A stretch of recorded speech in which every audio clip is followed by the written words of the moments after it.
Bigfoot, Nessie, Chupacabra, cryptozoologie, reste-t-il encore des espèces à découvrir? C'est l'affiche de ce nouveau numéro des Affranchis de l'info, 2 heures pour tenter de comprendre ce que l'on appelle les cryptides. Comme d'habitude, on est en direct sur Facebook, sur YouTube, sur Twitch, ceux de BTLV. Alors bonsoir, bienvenue, je suis Bob Belanca.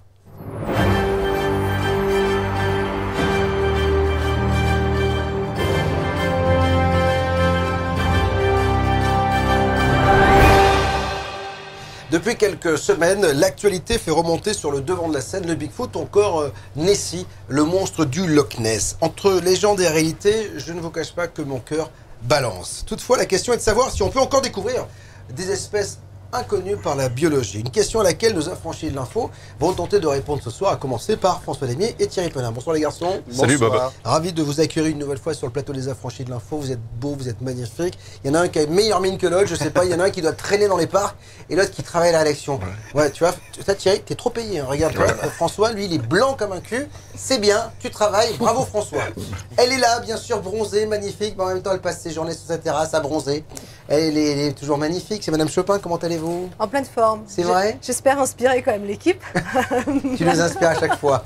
Monsieur le docteur en philosophie et journaliste. S'il vous plaît. Mais votre mari, votre amant, on peut le dire voilà. Maintenant, tout le monde le sait. Et Dieu sait si la sélection est draconienne. Ah ben, c'est presque une espèce à découvrir. Donc voilà, c'est peut-être un le chaînon manquant. Voilà, c'est le chaînon manquant. C'est Mathias Leboeuf. Salut Mathias. Bah oui, ça va bien. Bon, ravi de t'accueillir sur BTLV toi aussi pour évoquer ces cryptides. Et on avait besoin d'un grand témoin, mais t'es un spécialiste. Étudiant en sciences naturelles à la Sorbonne, Master 8, mesdames, messieurs, tant qu'il fait des études, c'est celui qui en a le fait le plus ça sur le plateau, je vous le dis. En tout cas, il est le grand témoin, c'est sûrement le plus jeune cryptozoologue, même si ça n'existe pas, mais on va l'appeler ainsi, c'est Louis Chevillard. Je suis ravi de t'accueillir encore une fois, Louis. Bonsoir Bob, ravi d'être ici aussi. Bon, c'est la 3e ou 4e fois qu'on se parle, hein, Louis, je crois. La 3e, il me semble, ouais. Et ben, ça me fait bien plaisir. La dernière fois, c'était pendant le confinement. Ouais. On évoque ces espèces un peu... entre, je disais, légende et réalité, parce qu'on a envie d'y croire, et puis on se dit, est-ce que ça existe, est-ce que ça n'existe pas? Et je le disais, l'actualité, on n'a pas arrêté de poster des articles sur btlv.fr concernant le Bigfoot. Il y a eu une expédition qui s'appelle l'expédition Bigfoot, d'une télé américaine, qui est partie dans les Appalaches. Il y a aussi un podcast consacré aux États-Unis au Bigfoot, et le présentateur est parti lors d'une expédition avec une équipe. Ils se sont fait charger par quelque chose qu'ils n'ont jamais pu identifier. Le campement a été dévasté. Alors, ça pourrait être un ours, ça pourrait être plein de choses, mais bien évidemment, on nous ramène vers le Bigfoot. On parlera bien sûr de cette créature humanoïde avec Sandrine Chopin. Et puis on va parler de la cryptozoologie dans son ensemble, avec toutes ces espèces que l'on pourrait découvrir encore. La question te sera posée, est-ce qu'on peut encore découvrir, en tout cas, des aussi grosses? Parce que je sais qu'on découvre plein de petites espèces par jour, mais on verra si on peut en découvrir des costaudes. En tout cas, je vous ai posé la question, comme à l'accoutumée bien sûr, sur Twitter et sur YouTube. Sur Twitter, voici le sondage. Lequel de ces cryptides existe? Bigfoot à 52,7% pour vous, hein. Nessie 9,1%, Chupacabra 16,4% et Sirène 21,8%. Je suis très étonné par les mermaids, là, les sirènes, parce que je ne pensais pas que vous étiez aussi nombreux à penser que ça pouvait exister. Ça, c'est sur Twitter. Et sur YouTube, vous allez voir ce qui s'est passé. On a à peu près la même chose sur le Bigfoot, 57%. Ça change un peu sur Nessie, 8%. Chupacabra, 19%. Et la sirène est un peu à la peine, cette fois-ci, 16%. Mais dans tous les cas, on voit quand même, Louis, que des gens ont envie de croire un petit peu à toutes ces bestioles. Oui, absolument. C'est des créatures qui nous fascinent absolument tous. Je pense qu'il doit y avoir beaucoup d'hétérogénéité dans les gens qui ont répondu au sondage. Et apparemment, Bigfoot est en tête. Et c'est normal, c'est un peu celui qui pose le plus problème dans toute cette liste. Pourquoi il pose le plus problème? Parce que c'est peut-être le plus crédible de tout. Ouais, j'allais dire, c'est peut-être le plus réaliste. Absolument. Ouais. Absolument. C'est le plus crédible. En tout cas, si on veut essayer de découvrir une réalité biologique derrière ce sujet, je dirais que Bigfoot est clairement en tête par rapport aux 3 autres. Ouais. On a eu un grand personnage dans la cryptozoologie, Bernard Heuvelmans, qui est quand même une personnalité. J'ai encore vu des images de l'INA aujourd'hui où on le voit invité sur les plateaux, parlant du scalp du Bigfoot, parlant des grandes expéditions. C'était des choses qui fascinaient un peu la France. Aujourd'hui, on met ça un peu sur le côté un peu, pas paranormal, mais ésotérique, un peu en marge, un peu de fantasme. Bien que, est-ce qu'on peut imaginer avoir une telle créature comme le Bigfoot qui pourrait être caché ou se cacher, qu'on ne puisse pas le voir et qui pourrait exister? Et en fait, c'est une question effectivement un petit peu compliquée. Tu parlais justement de l'âge d'or avec Bernard Heuvelmans. Ouais. C'était une période fantastique parce que on s'autorisait encore à penser, en tout cas Bernard Heuvelmans a ouvert cette voie-là, on a commencé à s'autoriser à penser qu'on pouvait découvrir des gros animaux encore. Et en fait, le seul problème avec la cryptozoologie, c'est que ces attentes vont décroissantes en fonction du temps qui passe. C'est-à-dire plus le temps passe et plus nos chances de découvrir quelque chose réduisent. Parce qu'en fait, notre connaissance du terrain augmente, bien sûr. Il y a évidemment la dégradation environnementale, les habitats se fragmentent. Et plus on fragmente un habitat, plus c'est difficile d'y héberger des animaux qui sont de grande taille et qui occupent des grands territoires. Donc il y a ce problème-là. Les espèces ont plutôt tendance à diminuer en général d'ailleurs. Il y a les effectifs qui baissent, donc potentiellement il y a évidemment des espèces qu'on ne découvrira jamais.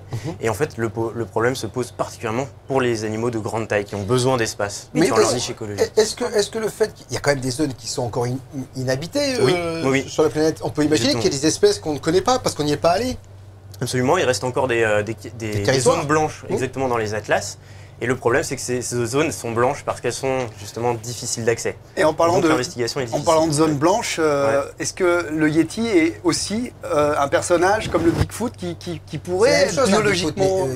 Ah, c'est pareil. C'est en fonction des zones géographiques et des disons habitats. qu'on peut quand même s'accorder sur le fait que c'est deux entités différentes, parce que le Yeti, c'est vraiment concentré dans la zone himalayenne, alors que le Bigfoot, on est carrément sur un continent différent. En fonction des régions, des continents, ça change. En revanche, dans le portrait qu'on a dressé de ce cryptide, il y a de grandes similarités. On part sur quelque chose comme le Sasquatch aussi. Exactement. Le Sasquatch aux États-Unis, je crois, c'est ça. Tout à fait. Sasquatch et Bigfoot, eux, sont par contre synonymes dans l'affaire. Je ne sais pas si on a prévu d'en parler ou pas, mais c'est une légende. À partir de quand on a commencé à en parler? À partir de quand on a commencé à décrire ce Yeti ou ce Bigfoot?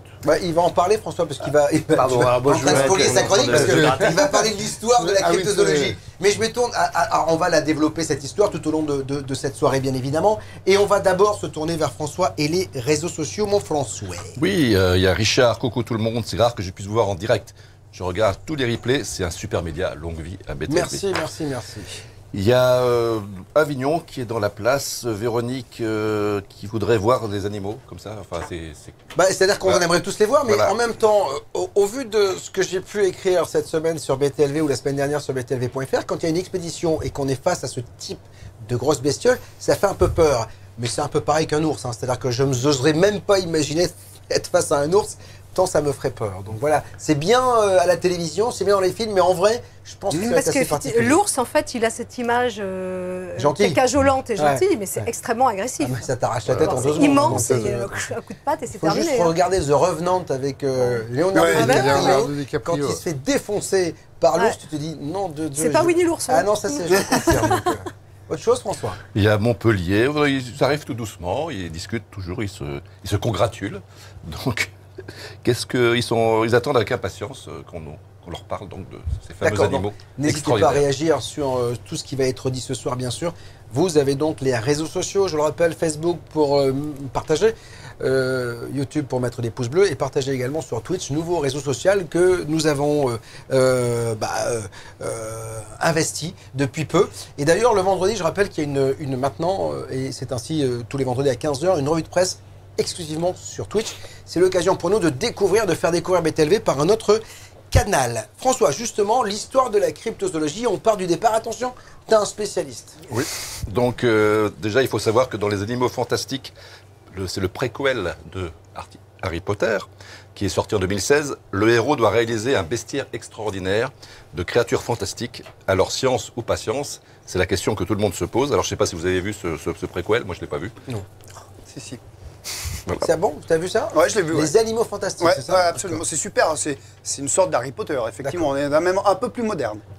Donc la cryptozoologie, c'est donc l'étude des animaux dont l'existence n'a pas été prouvée par la science. Littéralement, c'est l'analyse des animaux cachés. La cryptozoologie privilégie une approche interdisciplinaire entre biologie, paléontologie ou encore zoologie. Alors, c'est la méthode. Quelle méthode? Il s'agit principalement de méta-analyse, réunir tous les indices et témoignages pour faire part entre ce qui est mythologique et le zoologique. Alors, elle porte également une attention au savoir populaire relatif aux animaux, ça s'appelle l'ethnosavoir, faisant d'elle une science participative. Alors, donc, le terme de cryptozoologie a été utilisé pour la première fois, on en a parlé tout à l'heure, par le Belge Bernard Heuvelmans, qui est décédé, lui, en 2001.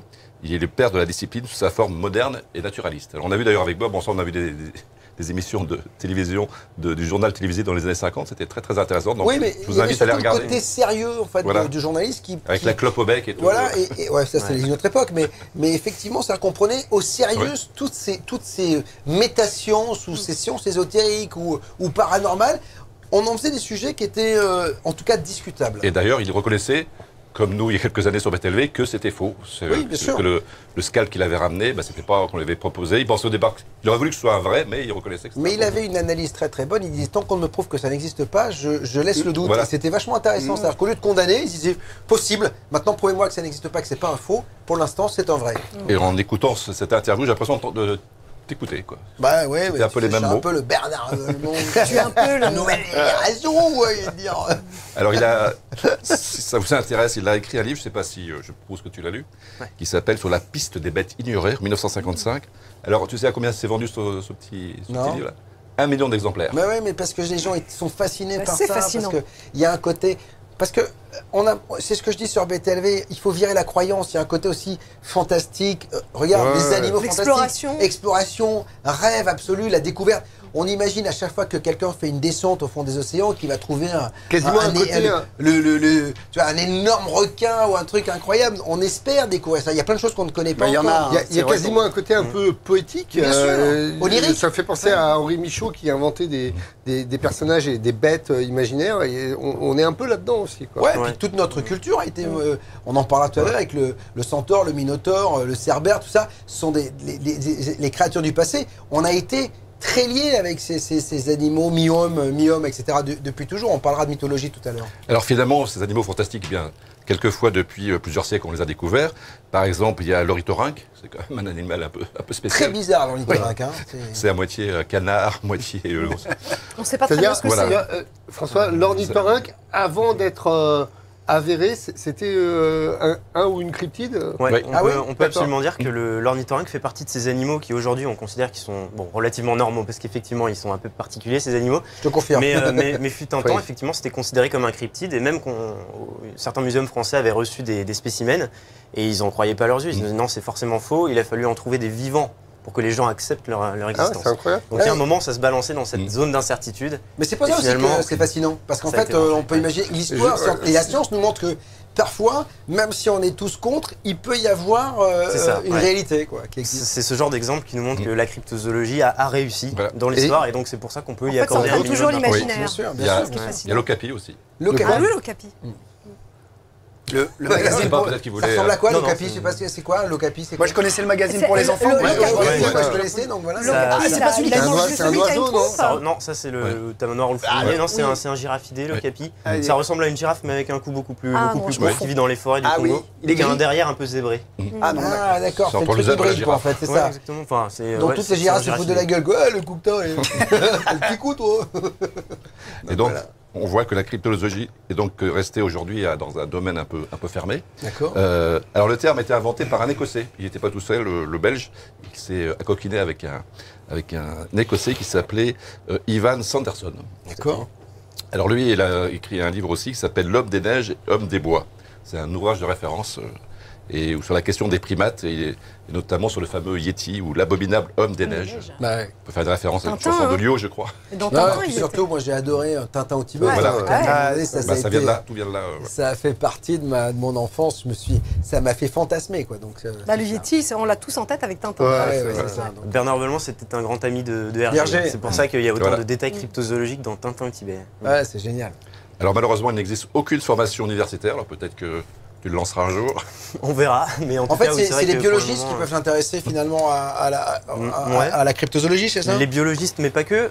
Il y a aussi beaucoup tous ceux qui travaillent en ethnologie, anthropologie, puisqu'il y a énormément de travail de terrain avec les populations locales, puisque comme on va le voir, il y a aussi des données d'ethnosavoir, comme vous l'avez mentionné.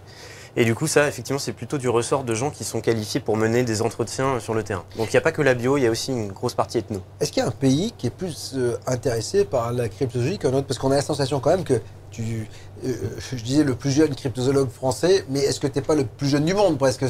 Non, pas du tout. En Grande-Bretagne, ils sont très intéressés par le sujet. Aujourd'hui, par contre, j'ai aucune idée vraiment de sphères officielles qui se sont construites. Il n'y a aucun pays qui a une sphère. Je pense qu'il y en a en Amérique. Ils ont ressuscité l'ancienne Société internationale de cryptozoologie. On peut demander sa carte de membre même d'ailleurs en ce moment. Ils avaient pour ambition de republier une revue. Mais c'est vrai que cet âge d'or de la cryptozoologie institutionnalisée, il est un petit peu derrière nous. Ouais. Et bon, c'est vrai qu'il ne tient qu'à des nouvelles générations de redonner un petit élan. Quoi, mais... Toi, de façon déconnectée et indépendante, excuse-moi, tu es en contact avec eux aux quatre coins du monde? Alors internationalement, pas du tout. En France, la sphère est assez petite. Une fois que vous rentrez dans la sphère, c'est assez facile de se faire des contacts. Mais internationalement, je crois que le discours a été clairement réduit. Ouais. D'accord.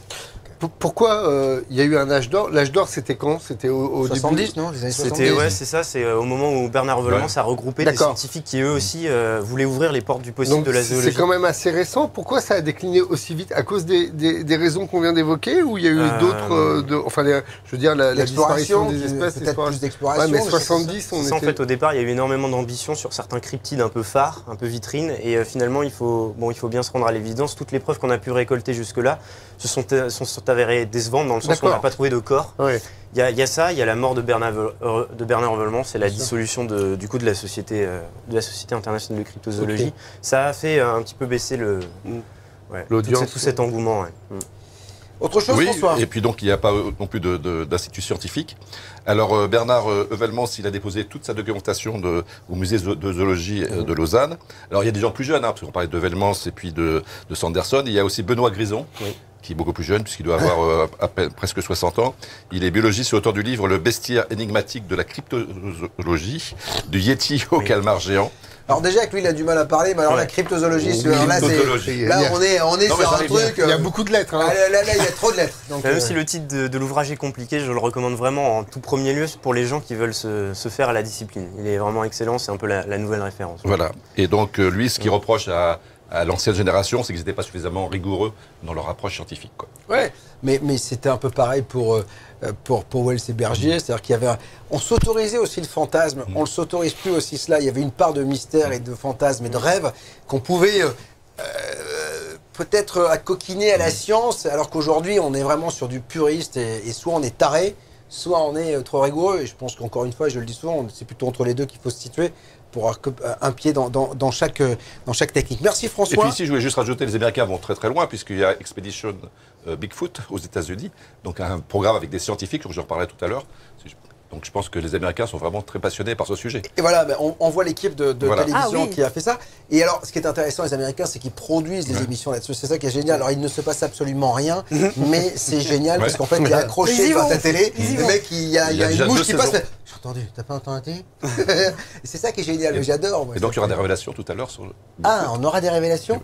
Donc, restez donc avec nous. Si vous arrivez, en tout cas, soyez les bienvenus. Surtout, vous ne changez rien. On est en direct, comme tous les mercredis, sur Facebook, sur YouTube et sur Twitch. On en profite pour saluer ceux qui viennent d'arriver sur Twitch. Il y a Géraldine Gisela, il y a Ducho Marseille, il y a Chepouille 91, j'adore Ils sont nos copains maintenant. Il y a Collade, Ayash 72, il y a Algeron 13. Voilà, vous êtes nouveaux et n'hésitez pas à vous abonner d'ailleurs à Twitch, c'est totalement gratuit, ça vous permet d'être au courant de tous les lives, de tous les directs que nous faisons avec BTLV. Dans un instant, on va évoquer avec Sandrine le Bigfoot justement, quelle est cette créature humanoïde. Mais avant cela, j'aimerais vous signaler qu'on regarde ce qui se passe dans les forêts avec BTLV, qui garde sur Terre, dans les océans, mais on regarde aussi ce qui se passe dans le ciel et dans l'espace. J'ai reçu il n'y a pas si longtemps Xavier Passot, ancien directeur du GEPAN, pendant quelques années, et il est venu me parler parce qu'en fait il a écrit un bouquin. Il a écrit ce bouquin pour son petit-fils, parce que son petit-fils lui demandait s'il existait des extraterrestres. Il a écrit « J'ai vu un ovni », et il revient sur le rapport, Xavier, des Américains face à ce dossier OVNI. Regardez. Quand les Américains ont fermé les études OVNI, donc à la suite du projet Blue Book et tout ça, là, les raisons étaient les suivantes: c'est pas les Russes, c'est pas dangereux, donc c'est pas un problème de l'armée américaine et point barre. Alors après la position de l'US Navy, je vous cache pas que j'ai été quand même très étonné qu'ils réouvrent le sujet côté US Navy, parce que je pensais que pour eux ils avaient enterré le sujet, qu'ils n'avaient pas trop envie de le ressortir.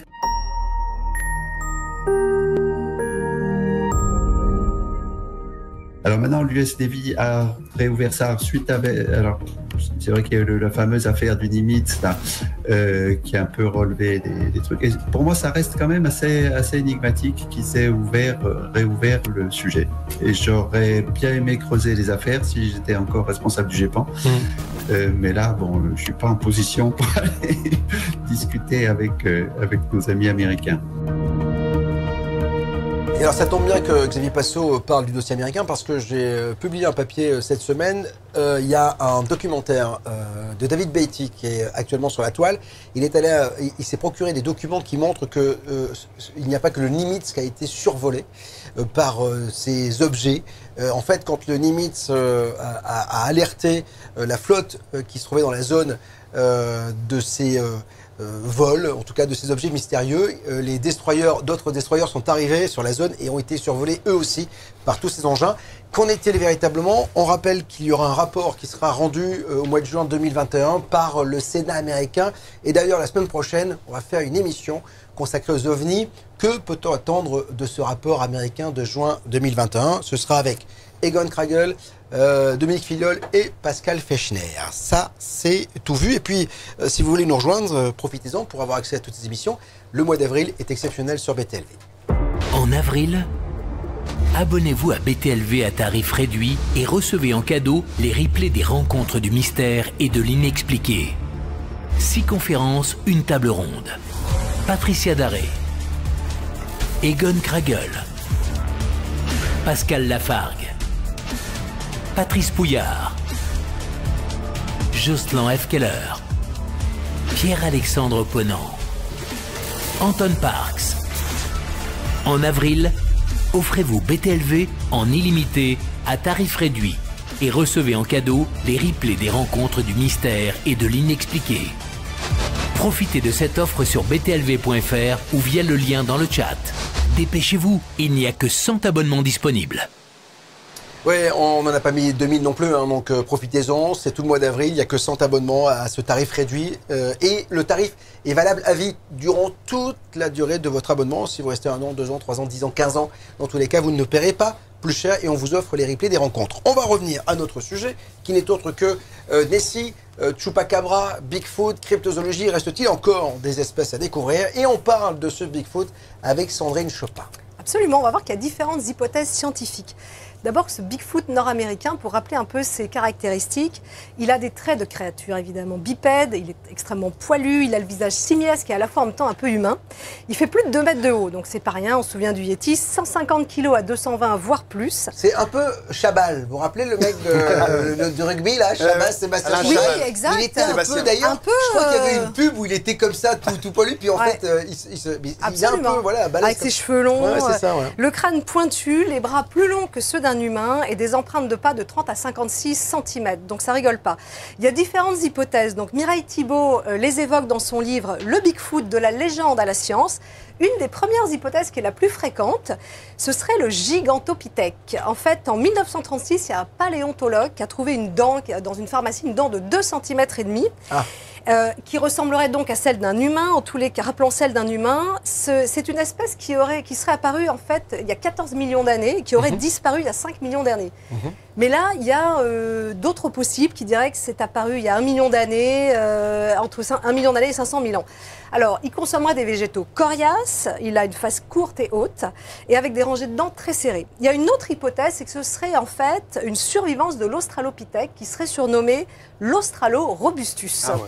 C'est une des pistes. En tous les cas, c'est un spécimen qui a été découvert en 1924 en Afrique du Sud, celui-là. Tu le dis, Louis, s'il a dit des conneries, hein, donc tu peux... Non, mais je réagirai après, il n'y a pas de souci.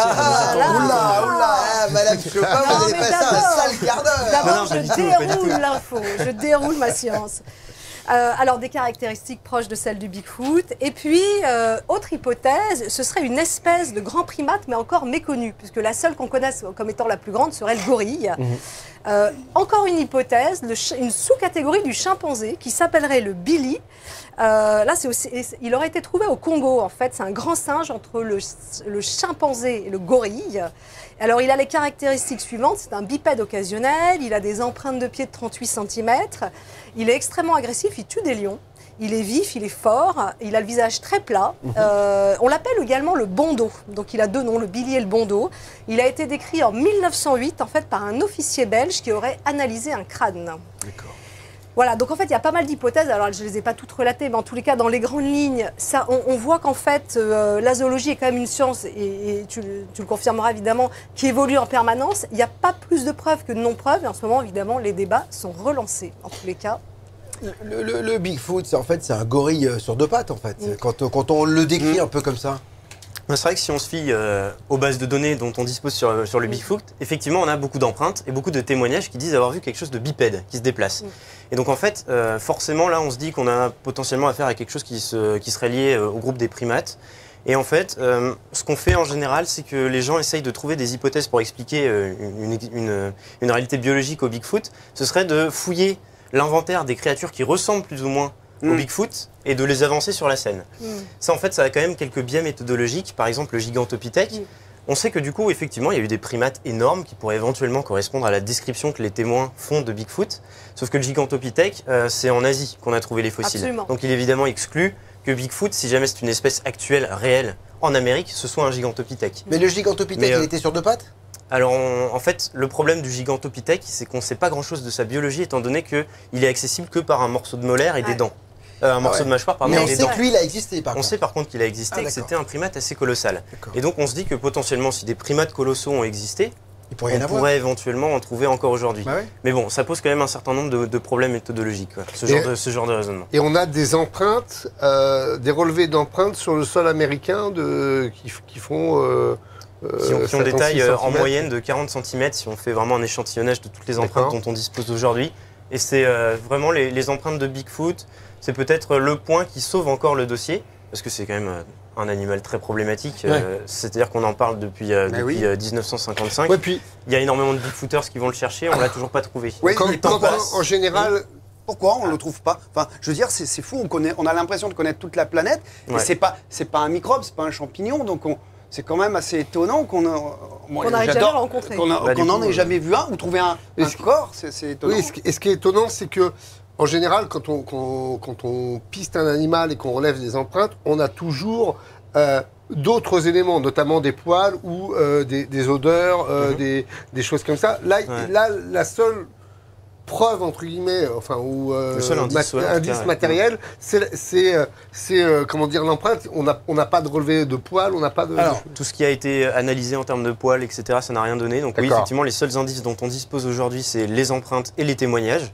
Ce sont vraiment des indices, pas des preuves. Là-dessus. Et pourquoi on n'en trouve pas? Du coup, il y a 2 hypothèses. Soit il n'existe pas, c'est-à-dire qu'il n'y a pas de réalité biologique derrière Bigfoot. C'est simplement une légende qui fait partie du folklore commun, maintenant qui est quand même très ancré chez les Américains. D'ailleurs, les Bigfooters, c'est quand même un cercle, très grand. Et sinon, c'est potentiellement encore un animal qui se cache, qui est discret. Mais en fait, c'est vrai que plus le temps passe, plus cette deuxième hypothèse devient difficile à argumenter. On verra tout à l'heure qu'on a visiblement trouvé un ADN assez particulier dans les Appalaches. François nous en parlera. Avec l'expédition Bigfoot, vous savez, l'émission dont on a parlé, ça a été envoyé à un labo californien qui dit effectivement l'ADN n'est pas un ADN humain. En tout cas, il y a juste une petite partie qui ressemble à de l'humain et il y a tout un tas de trucs. Donc encore une fois, ça relance le fantasme et le débat concernant le Bigfoot. Alors, où que vous soyez, bien sûr, on parle du Bigfoot ce soir. Il y a d'ailleurs quelqu'un qui me dit, c'est suceur de chèvre, qui me dit au Pays Basque, mis à part le piment, il n'y a rien. Donc voilà, si vous allez dans les montagnes du Pays Basque, il n'y a pas de Bigfoot. François, les réseaux. Avec Castation, je suis fan de votre émission, je suis en Thaïlande, je comprends bien le français. Ah, très bien. On est vraiment international. J'adore la Thaïlande, donc voilà, si vous voulez m'inviter, je viens demain. Donc, voilà. Il y a Don Mel qui dit c'est juste un homme à propos du Bigfoot qui est sorti du confinement. Le mec n'avait pas acheté le rasoir, en fait tout était fermé, donc voilà. C'est ce qui s'est passé un peu après le confinement. Bon, moi j'ai pas de problème de coiffage, vous voyez, mais beaucoup sont sortis bizarres quand même, voilà. Il y a Richard, coucou tout le monde, c'est rare que je puisse vous voir en direct, je regarde tous les replays, c'est un super média, longue vie BTLV. Et tu l'as déjà dit tout à l'heure, ça là? Je confirme, en fait, il sait plus. Tu l'as déjà dit, ça là? Est-ce que François pourrait être un cryptide? Parce qu'en fait, c'est une espèce méconnue. Le François Desmier. Des messages comme ça, il y en a beaucoup. Ah, c'est pour ça, arrête, tu t'es fait avoir. On t'a eu la main dans le pot de chocolat. C'est la preuve qu'on t'écoute, nous, quand même. Ouais, là, on t'écoute. Voilà, c'était un piège. Je confirme, le Dogman et le Bigfoot existent, difficile à voir forcément, mais j'ai eu la chance d'en apercevoir. Et franchement, c'est une sacrée expérience. Ah bon? C'est Patrick qui nous dit ça. Alors, moi, je veux bien que vous témoignez. Vous nous envoyez votre téléphone. Là, on vous passe à l'antenne. Vous nous dites où est-ce que, et dans quelles circonstances. Donc, vous nous envoyez un petit mail à rédaction@btlv.fr immédiatement avec votre numéro de téléphone. On vous envoie un lien pour vous connecter et on a, avant l'émission, votre témoignage. Moi, je veux bien voir le Dogman et le Bigfoot. Ouais. Si vous l'avez vu, je suis preneur. Amira, il y aurait des animaux dont nous ignorons aujourd'hui parce qu'il y a des endroits que l'homme n'a pas explorés. Exemple, les Japonais ont trouvé une sorte de pieuvre avec de très longs bras vivant en profondeur. Alors, ça, c'est quelque chose que je voudrais qu'on évoque brièvement, et pas que d'ailleurs, Louis Chevillard. Est-ce qu'on a plus de chances de trouver des espèces nouvelles au fond de nos océans parce qu'on ne les connaît pas tous, on ne les a pas tous explorés? Indéniablement, ouais. Si on a vraiment une optique de trouver des nouvelles espèces et en abondance et potentiellement de grande taille, c'est évidemment les fonds marins, l'océan déjà parce qu'il est très peu connu et qu'il occupe une surface gigantesque par rapport à ce qu'on connaît de la surface terrestre. Après, en termes de domaine de cryptozoologie, je dirais que le futur de la cryptozoologie ne se jouera pas dans l'océan. Du fait qu'en réalité, les espèces qu'on découvre dans l'océan, c'est souvent du fait du hasard. Puisqu'on trouve des espèces en se baladant, j'ai envie de dire, avec des sous-marins, ou en faisant des échantillonnages, ou en trouvant des carcasses sur la plage, etc. C'est ce qui s'est passé en Antarctique il n'y a pas si longtemps. On a fait un article là-dessus où ils creusaient des puits. Ils ont trouvé quand même, c'était pas des microbes, c'était des beaux poissons quand même. Et c'était une découverte incroyable dans ce domaine. Sur Netflix, il y a une série qui s'appelle Hors Planète. Je ne sais pas si tu l'as vu. Et lors du tournage de Hors Planète, qui est consacré aux abysses, ils ont découvert un spécimen d'un poisson. Enfin, c'est pas vraiment un poisson, c'est une espèce d'organisme qui n'était pas répertorié. Ouais, mais c'est génial ça. Effectivement, voilà. C'est vrai que souvent on pense aux gros bestiaux parce qu'on se dit. Et alors, généralement, plus on descend, moins ils sont gros les bestiaux. C'est ça le problème. C'est que souvent c'est unicellulaire, c'est tout petit truc. C'est une espèce d'organisme. Pas que, en tout cas, et puis ils sont pas très luminescents. Souvent, ils vivent dans la nuit, donc ils sont tout blancs, un peu comme certains lézards dans les grottes. Il y a quand même des espèces marines. Comme par exemple les cténophores qui peuvent être très très grands, ça peut former des grands rubans, etc. Mais effectivement, c'est pas les léviathans qu'on a en tête. Et effectivement, il y a des contraintes sous l'océan de pression, ce qui font que les animaux sont en équilibre avec le milieu. Et c'est vrai que plus ils sont petits, plus c'est facile de faire ça. Mais donc je reviens sur ce point qu'on vient d'évoquer, là, c'est le hasard. C'est-à-dire qu'on trouve dans l'océan des espèces en général du fait du hasard. Alors que le cryptozoologue, son ambition, c'est effectivement de dresser un portrait robot, de réunir des indices et de découvrir les espèces par anticipation. Est-ce qu'il est possible d'avoir un Bigfoot, par exemple, qui se planque, qui peut se jouer de nous et qui se dit attends, moi j'ai bien compris là que c'était pas mon environnement, parce que vous allez en forêt, il y a plein d'espèces qui se planquent de l'homme, c'est-à-dire qu'ils savent très bien que c'est bon, ils sont pas cons, très vite ils ont vu soit ils étaient chassés, soit ils sortent la nuit, etc. Est-ce qu'on peut imaginer qu'une telle bestiole pourrait, en Asie, aux États-Unis, il y a des grandes forêts, des millions de kilomètres carrés qui sont explorés, qui sont vraiment sauvages, où il y aurait dire bon là je sais que c'est mon précaré, je peux vivre tranquille et pas y aller? C'est vraiment tout le problème, parce qu'en fait, évidemment, il y a des animaux, on sait qu'ils sont très discrets, mais on les connaît. Par exemple, je sais pas, je prends le lynx en France. Les spécialistes qui bossent sur le lynx, je sais pas, ils vont peut-être le voir 5-6 fois dans leur vie s'ils le cherchent. C'est extrêmement discret. Mais ces animaux qui sont discrets, on peut prendre aussi le glouton en Amérique, je sais pas. Ils sont discrets, mais on sait qu'ils existent. Et le problème du Bigfoot, c'est qu'on peut parfaitement imaginer que, éventuellement, pourquoi pas, c'est un animal qui est discret, qui se méfie de l'homme et qui vit dans les coins les plus reculés. Mais il y a un paradoxe. Si jamais il est si discret et il vit dans des endroits si reculés et qu'on l'a toujours pas trouvé, pourquoi il y a autant de personnes qui le voient? Parce que peut-être que l'animal, on est tous, enfin moi qui suis plongeur, il arrive parfois de voir des animaux qu'on voit rarement. Voilà, et en fait c'est un peu ça, c'est-à-dire que tout d'un coup tu te retrouves à un truc qui ne devrait pas être là, parce qu'il s'est soit paumé, soit il est allé trop loin. On peut imaginer ça, donc et ça se voit tous les jours. Et d'ailleurs la preuve, là il recherchait pas, mais le truc qu'il trouve, il doit pas être là. Et oui, mais coup, il se retrouve là. Ce que dit Louis, c'est qu'il y a quand même beaucoup de gens qui témoignent d'avoir vu le Bigfoot. Ouais, c'est vrai. Oui, mais il y a beaucoup de gens qui vont à sa recherche aussi, donc, et peut-être qu'ils s'enfoncent très profondément dans les forêts. Quant à les expositions, ça part. Les États-Unis, ils sont très très branchés là-dessus. Ils partent un mois, ils y vont, ils s'enfoncent dans les trucs de dingue, quoi. Et est-ce qu'avec le fait que maintenant on est tous à un téléphone portable qui prend des photos, éventuellement les gens qui partent maintenant ils viennent équipés avec des trucs qui filment la nuit, je suppose qu'on va avoir peut-être plus de chances, si ça existe réellement, d'avoir des images à un moment donné. C'est sûr que l'équipement individuel va grandement augmenter les chances de capturer des photos effectivement de meilleure qualité qu'auparavant. C'est vrai que la cryptozoologie, elle est pavée de films beaucoup trop pixelisés où on voit rien, des photos en noir et blanc. Peut-être que ça va changer un interprète. petit peu, mais il y a aussi un revers de médaille, c'est plus on équipe les gens, moins on trouve de choses. Et donc, est-ce que ça veut vraiment dire que la chose existe ou pas? Enfin, il y a vraiment On a peut-être un plus double de revers chance d'avoir un médaille. Bigfoot qu'à une photo d'humain, en fait, c'est ça. Donc, qu'à faire une photo d'humain, quoi. Donc, voilà. C'est intéressant cette remarque sur les documents et notamment les documents filmés parce que on peut faire un parallèle avec les ovnis, ce qui est un peu la même problématique.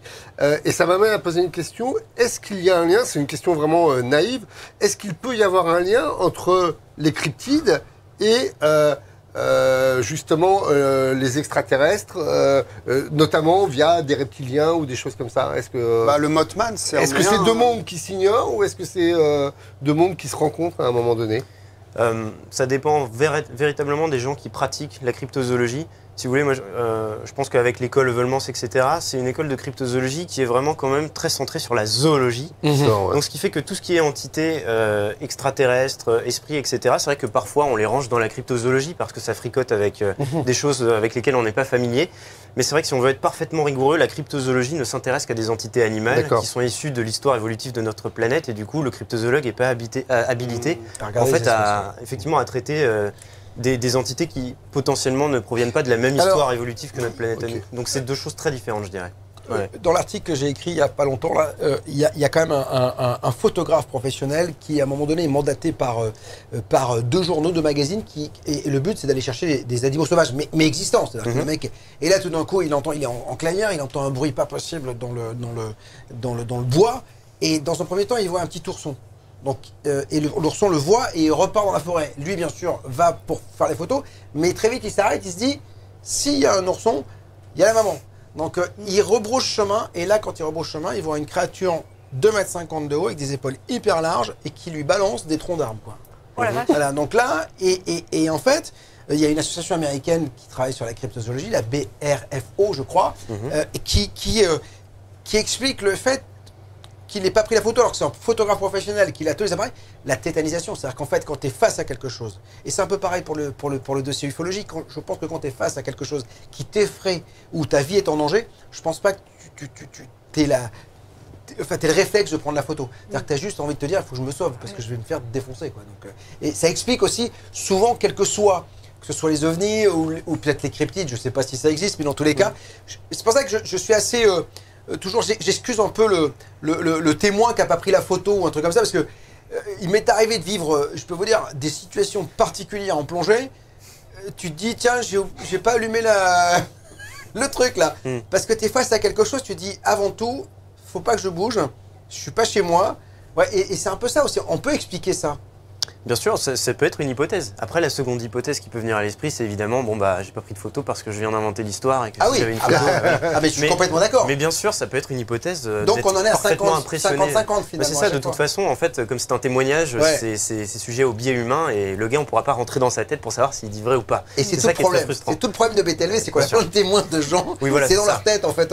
Comme je le dis, ça n'a rien à valeur de vérité. C'est seul pour celui ou pour celle qui voit le Bigfoot. Je pense que le mec qui a vu ce photographe, qui a vu ce truc-là, et il dit, en fait, un truc incroyable. Il dit, en fait, c'était la taille d'un ours que l'on trouve qu'en Alaska, alors que lui, il n'est pas dans cette région-là. Au vu de la taille, parce qu'il a l'habitude de faire des photos, il dit ce truc-là ne pouvait pas être un ours parce qu'au vu de la taille, ce n'est que l'ours de telle région qui peut être comme ça. Après, on sait que les animaux bougent et peut-être il est tombé sur cet ours-là. Mais dans tous les cas, il a été un peu scotché et il dit je recevais des troncs d'arbres de 10 cm à peu près. Et il entendait en fait les arbres être arrachés et on lui balançait le truc. D'accord. Bon, après, je ne sais pas ce que En tout cas, on sait que les ours, techniquement, ne balancent pas des troncs sur les randonneurs. Et c'est bien le problème. Pas un ours, donc, si jamais ça existe. Et puis un ours, bien évidemment, on le reconnaît quand même. François, les réseaux. Avec Olivier qui dit la table ronde des rencontres était exceptionnelle. C'est vrai. Donc on peut la retrouver. C'est vrai. C'est vrai Si qu'elle vous était avez raté. exceptionnelle avec tous les gens qui sont venus, Egon Kragel, Anton Parks, Patrice Pouillard et Pierre-Alexandre Ponant. On a fait une table ronde exceptionnelle sur les anciennes civilisations, vraiment avec des points de vue différents. C'était un vrai beau moment. C'est en replay sur btlv.fr. Il y a Jean qui dit, selon le Sérieux Magazine Géo, jusqu'en 2019, il a été trouvé 71 espèces nouvelles, animales ou végétales. Ah mais on en trouve plein. hein, donc, c'est Ouais, absolument. Des milliers par an. Ouais, c'est en ça. réalité. Une question pour Louis. Pourquoi on trouve seulement des traces de pieds isolés et aucun excrément? Ah, bonne Reste question. occupation d'un lieu ou autre, pas de traces de litière, pas de traces... C'est une information à relativiser parce que, effectivement, dans la sphère Dans la sphère cryptologique française, il y a des gens qui partent en Colombie-Britannique assez régulièrement. Et eux, dans leur dossier qu'ils ont publié, je crois sur Internet, mais je ne sais pas exactement où on peut les trouver, ils ont analysé des traces d'excréments qui s'attribuent au Bigfoot. Évidemment, on peut pas vraiment le savoir, hein, mais c'est des excréments un peu particuliers. Et puis j'ai souvenir qu'ils discutaient du fait qu'on y trouvait des traces de mollusques, donc, alors que l'animal était dans les terres, donc il se déplaçait éventuellement jusqu'à la côte. Bon, donc les excréments, c'est vrai qu'on n'en trouve pas, c'est périssable. Une empreinte de pied, c'est vrai que c'est hyper périssable aussi en fonction de la nature du terrain et des intempéries. Mais bon, effectivement, on n'a pas à ce jour d'excréments. Et même si on trouvait des excréments de Bigfoot, il faudrait l'analyser en termes d'ADN et le comparer à des séquences. Et si jamais c'est un excrément de Bigfoot, si jamais, ça finirait dans la catégorie indéterminée, puisqu'on n'a pas d'ADN de Bigfoot dans notre base de données pour comparer. Ah, mais ce serait super ça déjà. Ce serait super, mais on sait que dans les analyses ADN, c'est quand même très compliqué en termes de méthodologie, l'analyse génétique d'un ADN environnemental. Et donc parfois, c'est vrai qu'on a des artefacts qui sont rangés dans des catégories un peu indéterminées. C'est dur de dire que c'est forcément une espèce nouvelle. Ça peut être aussi une erreur de manipulation, de contamination, etc. Est-ce qu'on peut... J'ai oublié la question. On y reviendra, elle va me revenir. J'ai pensé tout d'un coup aux excréments et voilà, ça m'est sorti de la tête. Sans transition aucune, n'y voyez pas là un rapport particulier, Madame Chopin. On va évoquer Evelyne Elsasser. Evelyne Elsasser, absolument, qui est une experte des expériences de mort, en fait, autour de la mort, et avec qui j'ai fait une émission passionnante sur les VSCD, les vécus subjonctifs de contact avec les défunts. Ouais, c'est comment et pourquoi les défunts nous contactent. Absolument, parce qu'on va voir qu'ils nous contactent de plusieurs façons, et souvent ils ont des messages à nous délivrer. Soit c'est pour nous accompagner dans le processus de deuil, soit c'est pour nous faire passer des éléments de compréhension sur nos vies ou des choses qu'on a travaillées, ou en tout cas des informations par rapport, eux, à leur départ. Voilà, c'est une très belle émission que j'ai faite avec Evelyne Elsasser, qui est une grande experte sur les expériences de mort. C'est en replay pour les abonnés, extrait. Plus de la moitié des personnes ont des contacts spontanés avec les défunts. Ce sont des expériences ponctuelles qui sont rares, qui sont précieuses.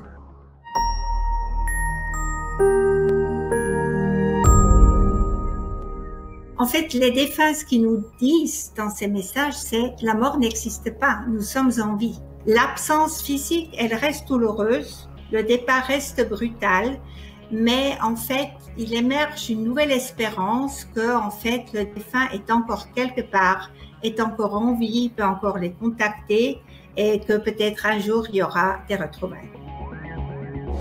Les défunts, voilà, ils rentrent en contact avec nous. Comment et pourquoi? C'est une vraie belle question. Evelyne a des réponses, c'est à votre disposition. Et je rappelle que vous avez pléthore de possibilités pour nous rejoindre. Vous soutenez en même temps un média libre et totalement indépendant. Et c'est accessible à toutes les bourses. Mathias, Cerbère, Minotaure, des créatures fantastiques du passé, bien évidemment. On va en parler parce que quand on regarde la mythologie, c'est plein de cryptides finalement. Ah bah les inventeurs des cryptides, c'est probablement, enfin en tout cas, je ne sais pas si c'est les inventeurs, mais ils ont largement alimenté, c'est les Grecs, hein, donc les Grecs de l'Antiquité. Alors j'ai relevé, il y en a plein, j'ai relevé 4 ou 5 cas vraiment emblématique. Le premier, à mon avis, qui est un des plus emblématiques monstres créant de l'effroi, c'est le Cyclope. Le Cyclope, donc on trouve notamment dans l'Odyssée d'Homère. Les Cyclopes, c'était des géants primordiaux qui appartenaient à la première mythologie grecque, puisqu'il y a 2 mythologies. Il y a la mythologie des titans primordiales avec Gaïa, et les Cyclopes étaient justement nés de Gaïa. On a dit d'eux qu'ils possédaient une force, et une force énorme et une très grande férocité, et bien évidemment, ils avaient un seul œil bombé sur le front. Le problème des Cyclopes, c'est que justement, ils étaient extrêmement puissants, ils étaient extrêmement véhéments aussi, et les dieux créaient leur pouvoir à tel point qu'ils ont été jetés dans la fosse du Tartare par leur père qui était Uranus.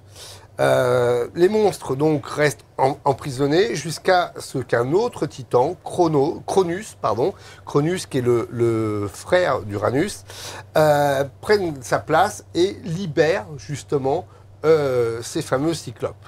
Alors c'est juste à l'arrivée de la deuxième mythologie grecque, c'est-à-dire de la mythologie des Olympiens, que les cyclopes en fait sont vraiment libérés, puisque Zeus libère les cyclopes, et qui, à partir de là, peuvent avoir une vraie vie autonome, et en échange, des cyclopes, justement, fabriquent les éclairs de Zeus. D'accord. D'ailleurs, le nom de cyclope, en termes d'étymologie, chez les Grecs, toute l'étymologie est toujours très importante. Cyclos, ça veut dire la roue, le cercle, et ops, c'est l'œil. Donc, c'est l'œil rond du cyclope. Et cet œil rond figure le soleil qui vient incarner aussi la foudre.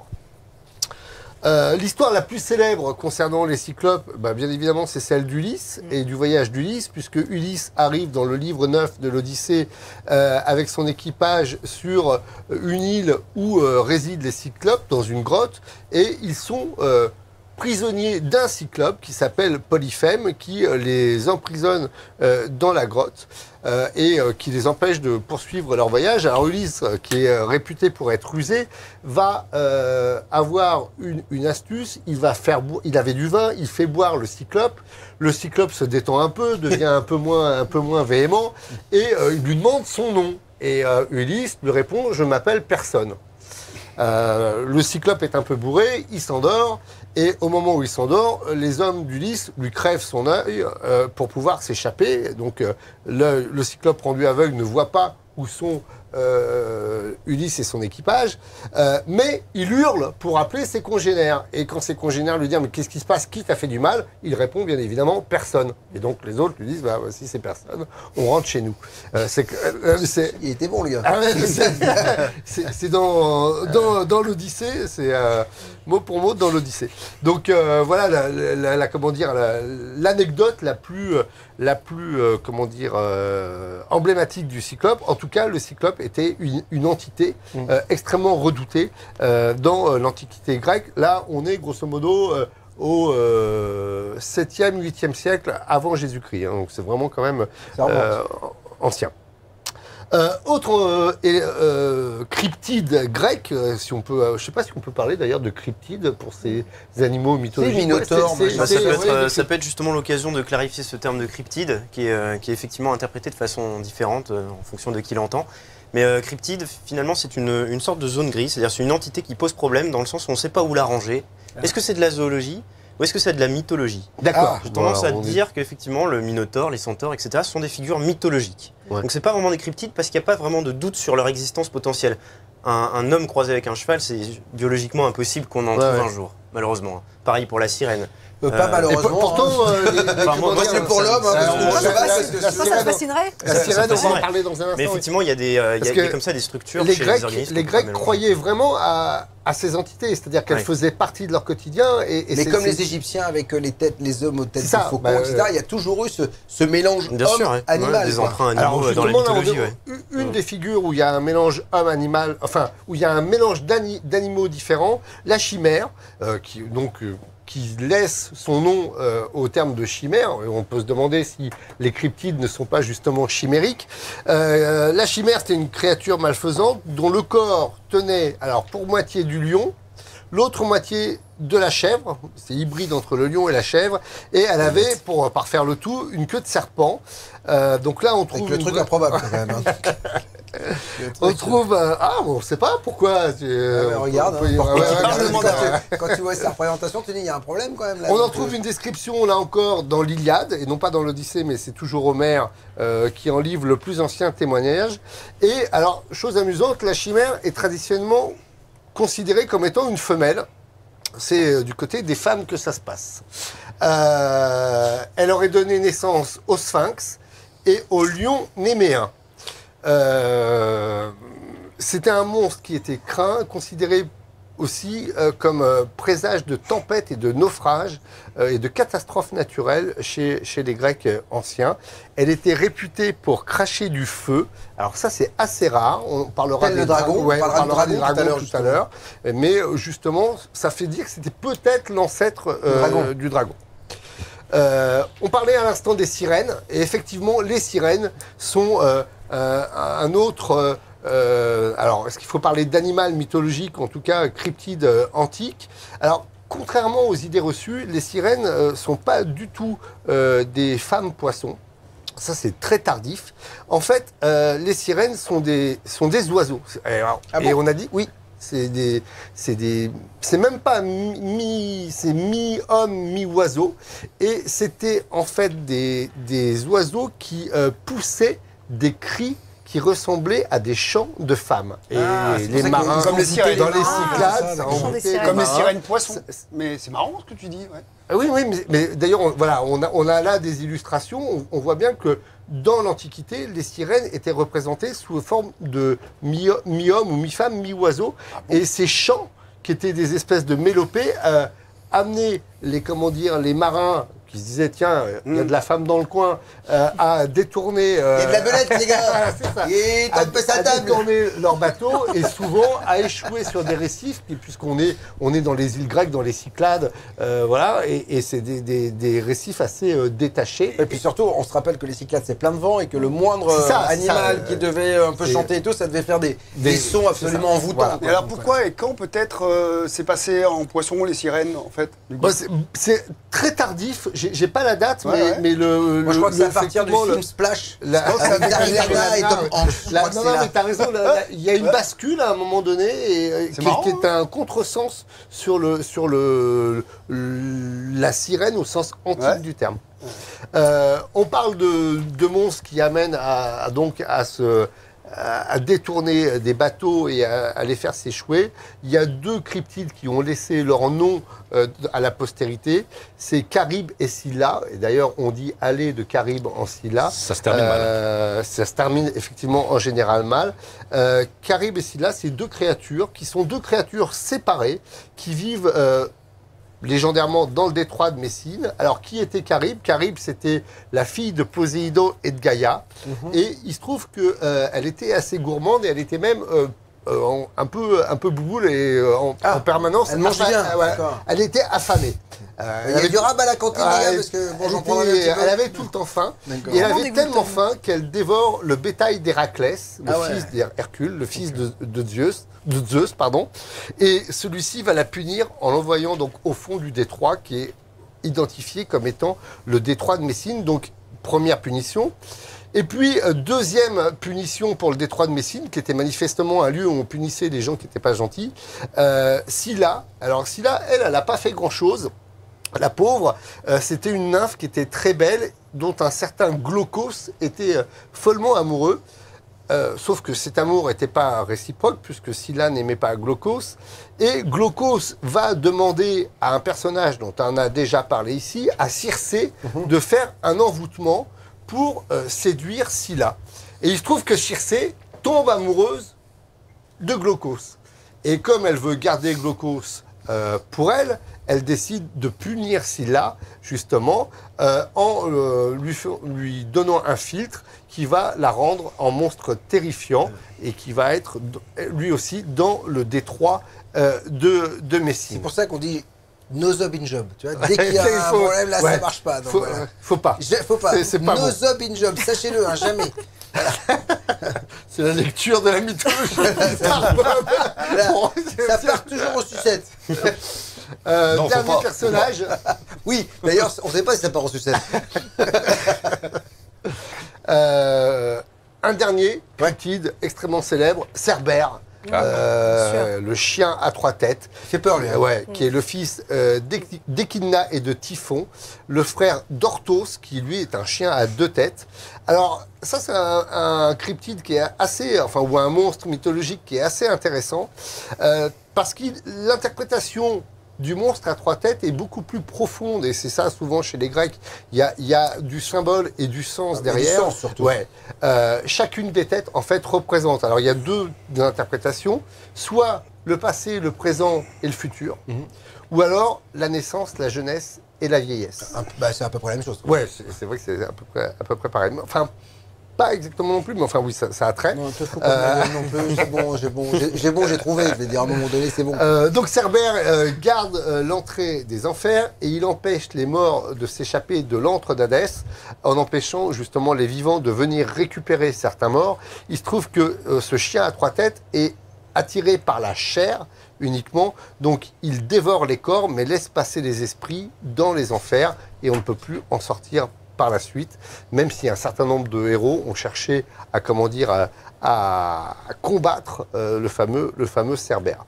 Voilà, donc il y en a plein d'autres. Il y a les Gorgones, il y a le Minotaure, il y a les Furies aussi. En tout cas, l'Antiquité grecque n'a cessé de produire des monstres qui rythmaient en fait d'effroi et de terreur la vie des Grecs dans l'Antiquité. Mais c'est toujours très intéressant parce que quand on parle de chiens à 3 têtes, etc., il y a aujourd'hui des anomalies biologiques. Oui. On a des chiens qui sortent avec 2 têtes, etc. On pourrait imaginer que si on les laissait vivre et qu'ils s'évadaient, on pourrait dire c'est un cryptide parce que ça n'existe pas. Si on les connaît pas et si on n'est pas au courant, le mec dira ah là j'ai vu un chien à 2 têtes, un truc comme ça, un monstre. Oui, puis ce qui est fascinant aussi, c'est que ces monstres-là, Charybde en Scylla, être le Cerbère 2, les sirènes ont laissé leurs traces dans l'inconscient collectif jusqu'à aujourd'hui. Et dans le langage, on en retrouve encore les traces, justement. François, les réseaux, Oui. et je voudrais saluer quelqu'un qui dit, qui annonce à un de ses amis, t'as vu Stéphanie, je crois quand on découvre BTLV, il y a toujours un sujet top. Et ben c'est ça, oui, toutes les semaines, on vous propose des sujets absolument incroyables, avec un point d'interrogation, je le dis souvent, BTLV n'est pas une chapelle où on vient prier, c'est un lieu de réflexion et de questionnement, et on parle des cryptides ce soir. François, les réseaux. C'est le retour du marabout qui essaie de me feinter en parlant en espagnol. Ah ouais. Mais j'ai trouvé. Boyo, yo marabouche. Je lui ai coupé la tête, la gorgone. On est squatté un peu par les marabouts en ce moment, donc voilà. Non, Il y a certains cryptides chez les Ouais, marabouts quand même. on leur donc, coupe la tête, mais ça repousse tout le temps. Ouais, c'est ça, donc voilà. Qu'est-ce que Si Bob avait plus de cheveux, peut-être il ne perdrait pas ses idées. J'aime beaucoup l'humour ce soir. Il y a beaucoup d'humour ce Redoutable, le soir. marabout. Ils sont très très drôles. Alors, en même temps, il en a 1500 à la journée, alors c'est normal qu'il en perde un petit peu de temps en temps. Et heureusement. Je me fatigue tout seul, mesdames, messieurs. Donc je vous L'homme imagine- ayant des gènes de Néandertal, pourquoi le Yéti n'aurait-il pas plus de gènes de ce dernier? On en a parlé beaucoup de... Peut-être un croisement entre Néandertal Ouais, ouais. C'est vrai que c'est une hypothèse qui revient souvent. On a envie, je sais pas, il y a quelque chose dans l'inconscient collectif qui fait qu'on a envie de voir en ces entités un croisement entre éventuellement les ancêtres, les populations ancestrales d'humains et éventuellement un homininé inconnu. Et ça n'a été jamais appuyé par aucune théorie, ne serait-ce que pour le fait qu'on n'a pas d'ADN de Yéti. Si on avait de l'ADN de Yéti, et même un spécimen, parce qu'il faudrait quand même l'attribuer à un corps, cet ADN, on pourrait éventuellement faire des analyses, mais c'est déjà très compliqué avec l'ADN de Néandertal de déterminer des scénarios évolutifs. Ça se fait, on sait qu'effectivement on a de l'ADN de Néandertal, mais pour le Yéti on ne peut pas vraiment répondre à cette question parce qu'on ne sait pas ce que c'est que le Yéti en dehors d'une figure mythologique potentiellement réelle. Voilà. Ouais, moi je voulais vous poser une question, c'est une question quasiment épistémologique, c'est est-ce qu'en tant que cryptozoologue, c'est pas toujours un peu déceptif, c'est-à-dire qu'il y a une espèce de... On postule l'existence d'un être et on en cherche les preuves, mais on risque d'être déçu en permanence, quoi. C'est-à-dire que c'est un peu maso comme discipline. Ouais, c'est pareil pour les ovnis. Ouais. Ouais, Le mec est ufologue toute sa vie, qui n'en a pas vu un et qui est encore toujours dans le questionnement, même si on a des pistes et des témoignages qui nous troublent, on n'a absolument pas encore la vérité absolue concernant la vie extraterrestre.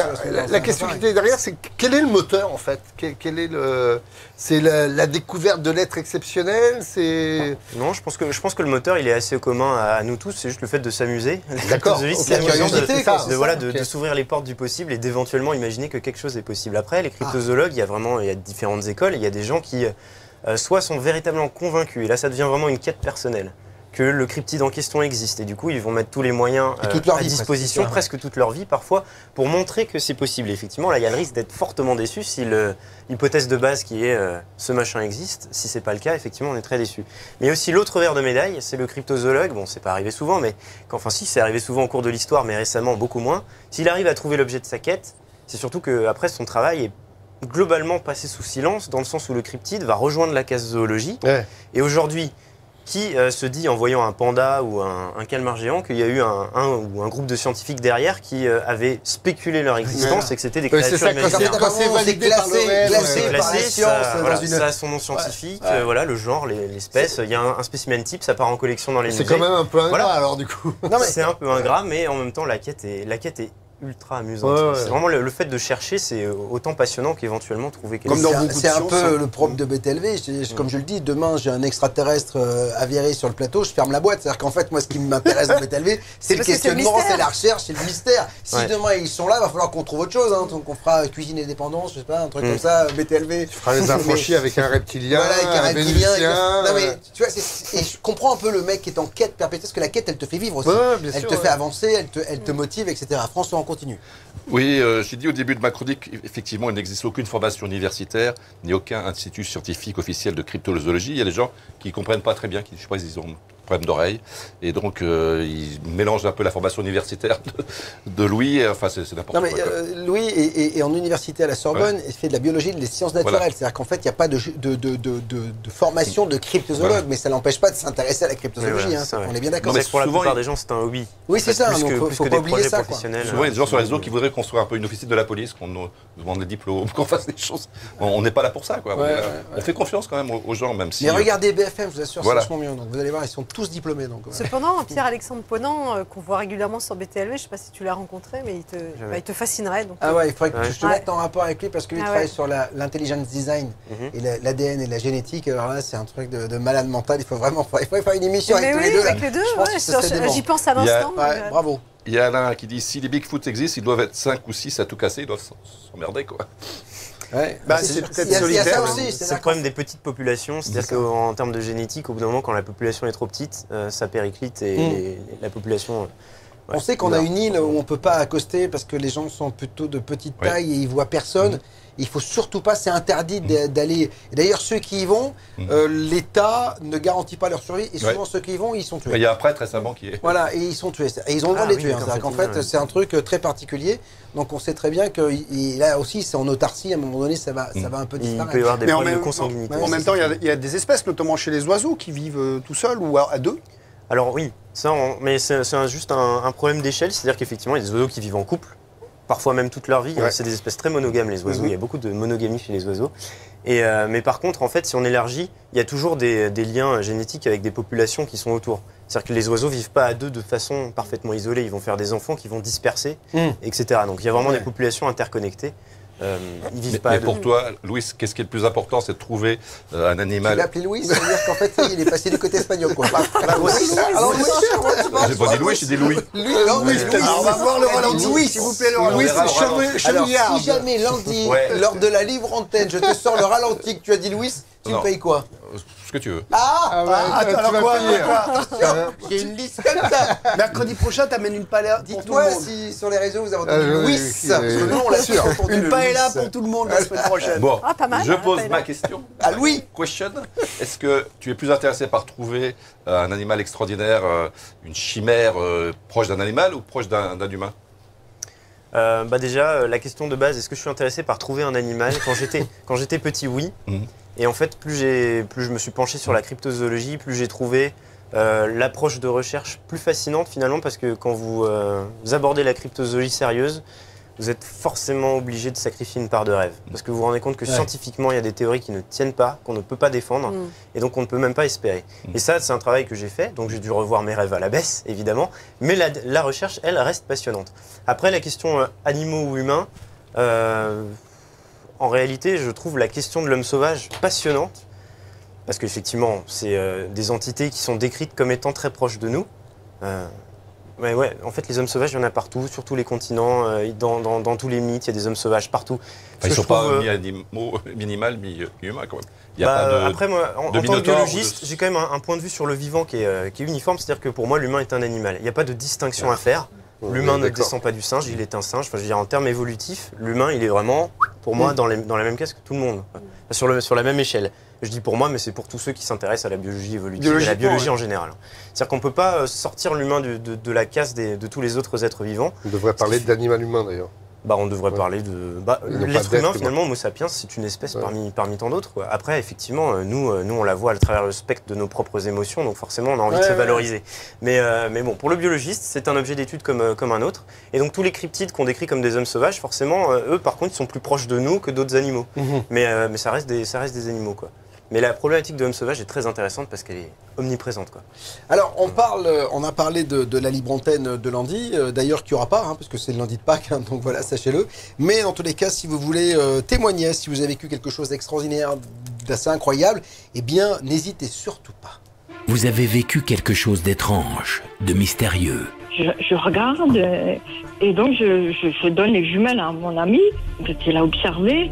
Il me regarde et donc on s'est regardé. On a dit mais c'est pas possible, c'est un ptérodactyle.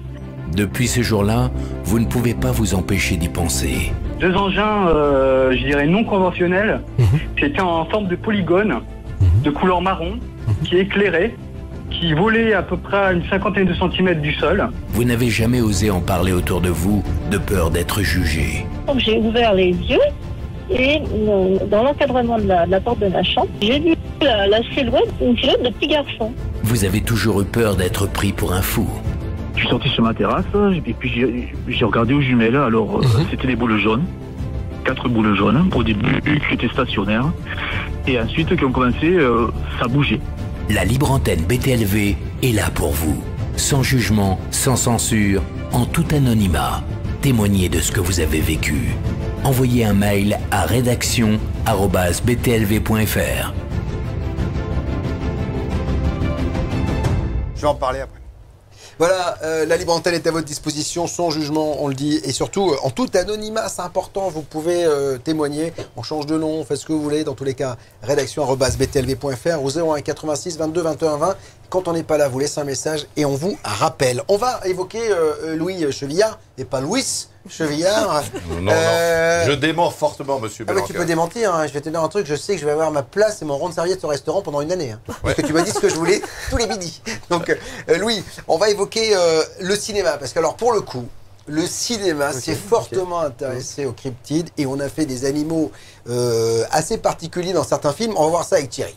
Ouais, alors on en a déjà parlé ici, mais effectivement, c'est le film du Mothman, La prophétie des ombres, un film qui est inspiré du livre de l'ufologue, puisque là, il y a voilà, effectivement, ufologie, cryptozoologie, donc inspiré du livre de John Keel de 1975, qui s'appelait The Mothman Prophecies, et donc des événements qui avait eu lieu en 1966 dans l'État de Virginie occidentale. Le Mothman, cet homme phalène, ce papillon nocturne, cette créature ailée aux yeux rouges, mais qui en parle le mieux ici à BTLV, c'est Egon Kragel. Donc je vous recommande de revoir cette magnifique présentation qu'il nous a fait conférence pendant les rencontres. Alors il faut savoir que pour le coup, je ne sais pas si tu connais cette histoire du Mothman, mais il y a une vidéo quand même et des flics. En fait, effectivement, on a vu une créature en haut du pont.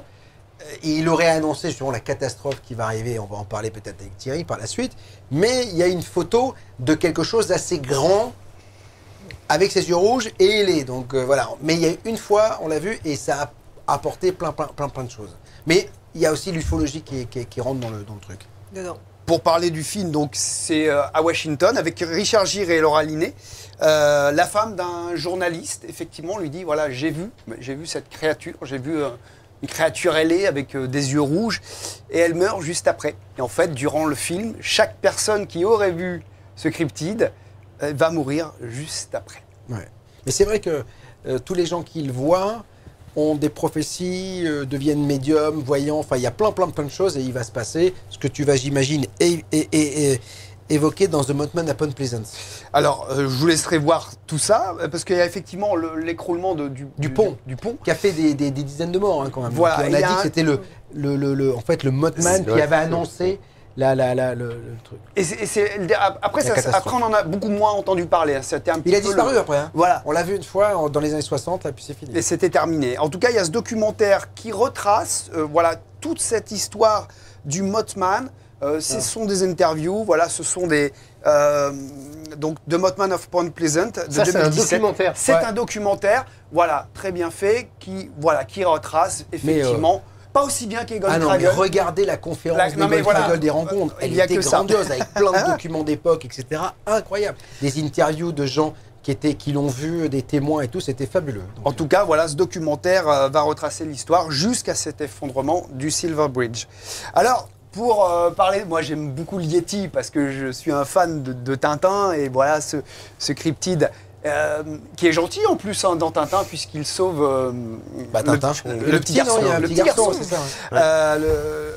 C'est Yeti. Alors, Yeti, si vous tapez sur Internet, sur les films, vous allez tomber sur plein de dessins animés, sur plein de films d'animation. Bon, on en a fait un personnage très sympathique, en fait. Alors oui, pour les enfants. En général, c'est plutôt sympathique.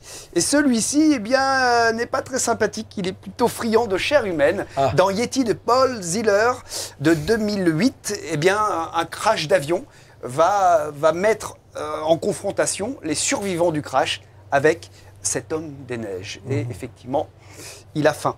Mais vu l'affiche qu'il y a, effectivement... Oui, c'est un peu flippant. Tu dis pas, tiens, je vais lui passer la brosse. Alors là, c'est tout à fait toi, Bob. Je veux bien voir le film, mais je voudrais pas être à leur place. Ah non, mais moi, je dis pas, moi je veux vivre rien, moi.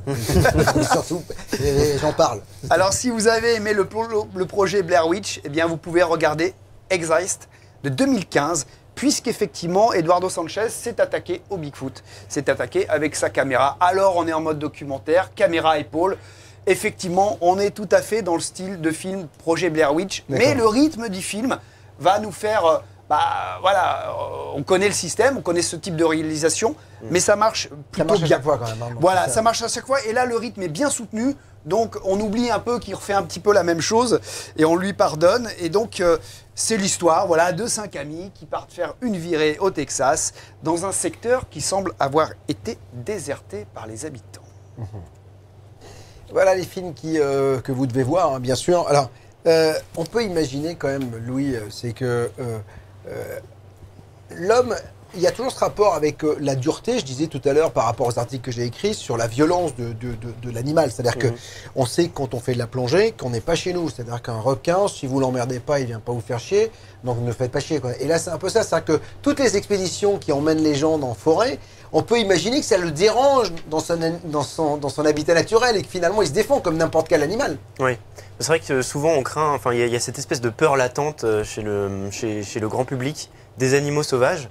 Après, c'est vrai que des attaques d'animaux sauvages sur l'humain, il y en a évidemment, on ne peut pas les nier, mais il ne faut pas oublier que les animaux, souvent, sont craintifs. En fait, même s'ils sont de grande taille, un ours, la plupart du temps, il fuit les randonneurs. Dans certains cas, il peut être surpris, attaqué, bon, il y a parfois des soucis, effectivement. Mais la plupart des animaux sont plutôt craintifs en réalité. On le voit d'ailleurs, les chevaux, et je ne sais pas si tu peux confirmer ça, j'ai entendu une fois que les chevaux nous voyaient beaucoup plus grands. Parce qu'un cheval, c'est quand même toi qui devrais avoir peur du cheval. 7 fois plus grand. Et il nous voit beaucoup plus grand. C'est pour ça que tu arrives à lui montrer, c'est pour ça que tu arrives à monter dessus, sinon tu n'arriverais pas à lui monter. Ça, je ne pourrais pas vous confirmer. J'ai entendu mon cette père fois qui a été élevé avec les chevaux me le disait, il me disait en fait, le cheval, c'est lui qui me disait, le cheval te voit beaucoup plus grand. En fait, il a une vision qui te fait paraître beaucoup plus grand, et c'est ce qui te permet d'avoir l'ascendant sur lui. Sinon, tu pourrais pas, tu sais que tu rentres dans un box, il essaie de te coincer le cheval, enfin c'est un animal sauvage quand même. C'est en éthologie, il y a qui est l'étude du comportement animal, il y a des théories d'éthologie qui disent qu'en fait, les animaux ont une espèce de préscience du fait que l'homme est le prédateur le plus dangereux, en fait. Le plus grand prédateur. Le nombre d'animaux qu'on tue pour manger, ne serait-ce que ça. C'est l'homme, donc. C'est juste il tue gratuitement aussi, surtout l'homme, ce que ne font pas les animaux. Ouais. Et puis surtout, voilà, on ne tue pas forcément que pour manger, on se tue pour se vêtir, on tue pour plein de choses. Donc pour faire des expériences, t'imagines tout ce qu'on fait. C'est-à-dire que j'ai pas vu un singe prendre un autre singe pour essayer de savoir quel était le rouge à lèvres qui allait sortir. Vous voyez, parce qu'il n'est pas Madame Chopin, vous voyez, les femmes ont obligé les hommes à détruire des animaux. De l'extraction des baleines. C'est honteux, vous êtes là, c'est pas possible. Mais pour répondre à quelle pression, je vous le demande. Celle des hommes, c'est ça le problème. Voilà. Alors, dans une poignée de secondes, Sandrine va parler du monstre du Loch Ness. Information capitale, je vous montrerai une vidéo qu'on a postée sur btlv.fr parce qu'encore une fois, il y a une organisation autour du Loch Ness qui est un peu officielle et qui valide les vidéos, qui disent voilà, et il y a eu 5 apparition officialisée depuis le début de l'année et il y a une vidéo qu'on va vous montrer dans un instant. Mais avant cela, puisqu'on parlait des rencontres du mystère et de l'inexpliqué, vous avez peut-être loupé cet événement que les Américains veulent nous racheter et je résisterai parce que je suis franco-français mesdames, messieurs.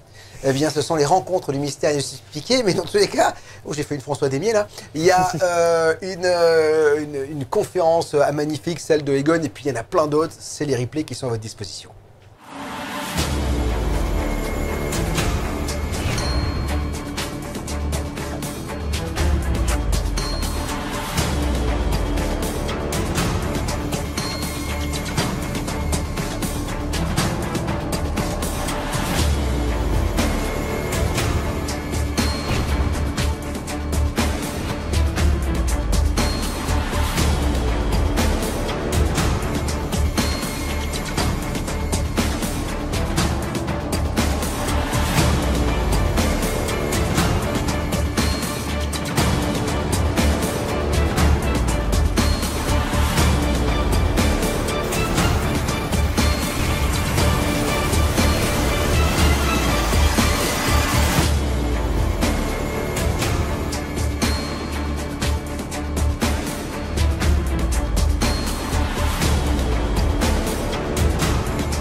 Les replays des rencontres du mystère et de l'inexpliqué, donc à votre disposition. Il y a 6 conférences et une table ronde exceptionnelle qui vous attendent. Vous arrivez, bienvenue. On est en direct, comme tous les mercredis, sur YouTube, Facebook.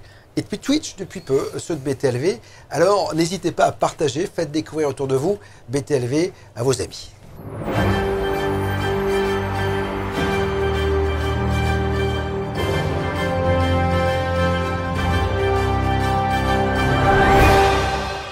Bigfoot, Nessie, Chupacabra, cryptozoologie, reste-t-il encore des espèces à découvrir? On en parle, mais là on va revenir sur peut-être l'une des plus grandes stars, quand même Louis, de la cryptozoologie. Bien que ce soit dans l'eau, quand même, c'est le Loch Ness. Il est fascinant ce Loch Ness parce qu'on va en parler dans un instant. En fait il n'a pas d'âge, il est toujours là, et même s'il vit, et s'il n'y a qu'un animal, en fait il se reproduit. C'est un truc qui est quand même le plus exceptionnel du monde parce qu'on n'a pas vu le Loch Ness. Quel regard tu as sur cet animal qui est une manne financière pour bien sûr. Les habitants du lac. Je porte le regard sur le cas du Loch Ness que porte le regard de quelques cryptozoologues qui se revendiquent un minimum sérieux et scientifique. Et je pense que je vais jouer le rôle du rabat-joie en disant que le cas du Loch Ness, il est classé depuis longtemps. On sait qu'il n'y a rien dedans. Je suis désolé, ça fait mal. Moi aussi, ça m'a fait mal de l'admettre. Non, je ne veux pas te croire. Non, mais je sais. Moi, je veux imaginer que ça existe. On va avoir une vidéo, monsieur. On va y aller, nous, parce que bien sûr. Mais t'avais dit, tu ne nous contredis pas. Voilà. Mais qui c'est qui a invité? Qui l'a invité? Je savais que ça allait créer du remous. Non, ce que je voulais dire, c'est qu'effectivement, de toute façon, quelqu'un ne pourra jamais vous prouver l'absence de quelque chose. Méthodologiquement, c'est pas possible. Voilà. Mais en tout cas, pour le Loch Ness, on a suffisamment d'éléments pour dire que tout ce qu'on a pu observer jusqu'à présent, c'est lié, les hypothèses les plus parcimonieuses, c'est pas vraiment l'existence d'un monstre, mais plutôt d'autres facteurs.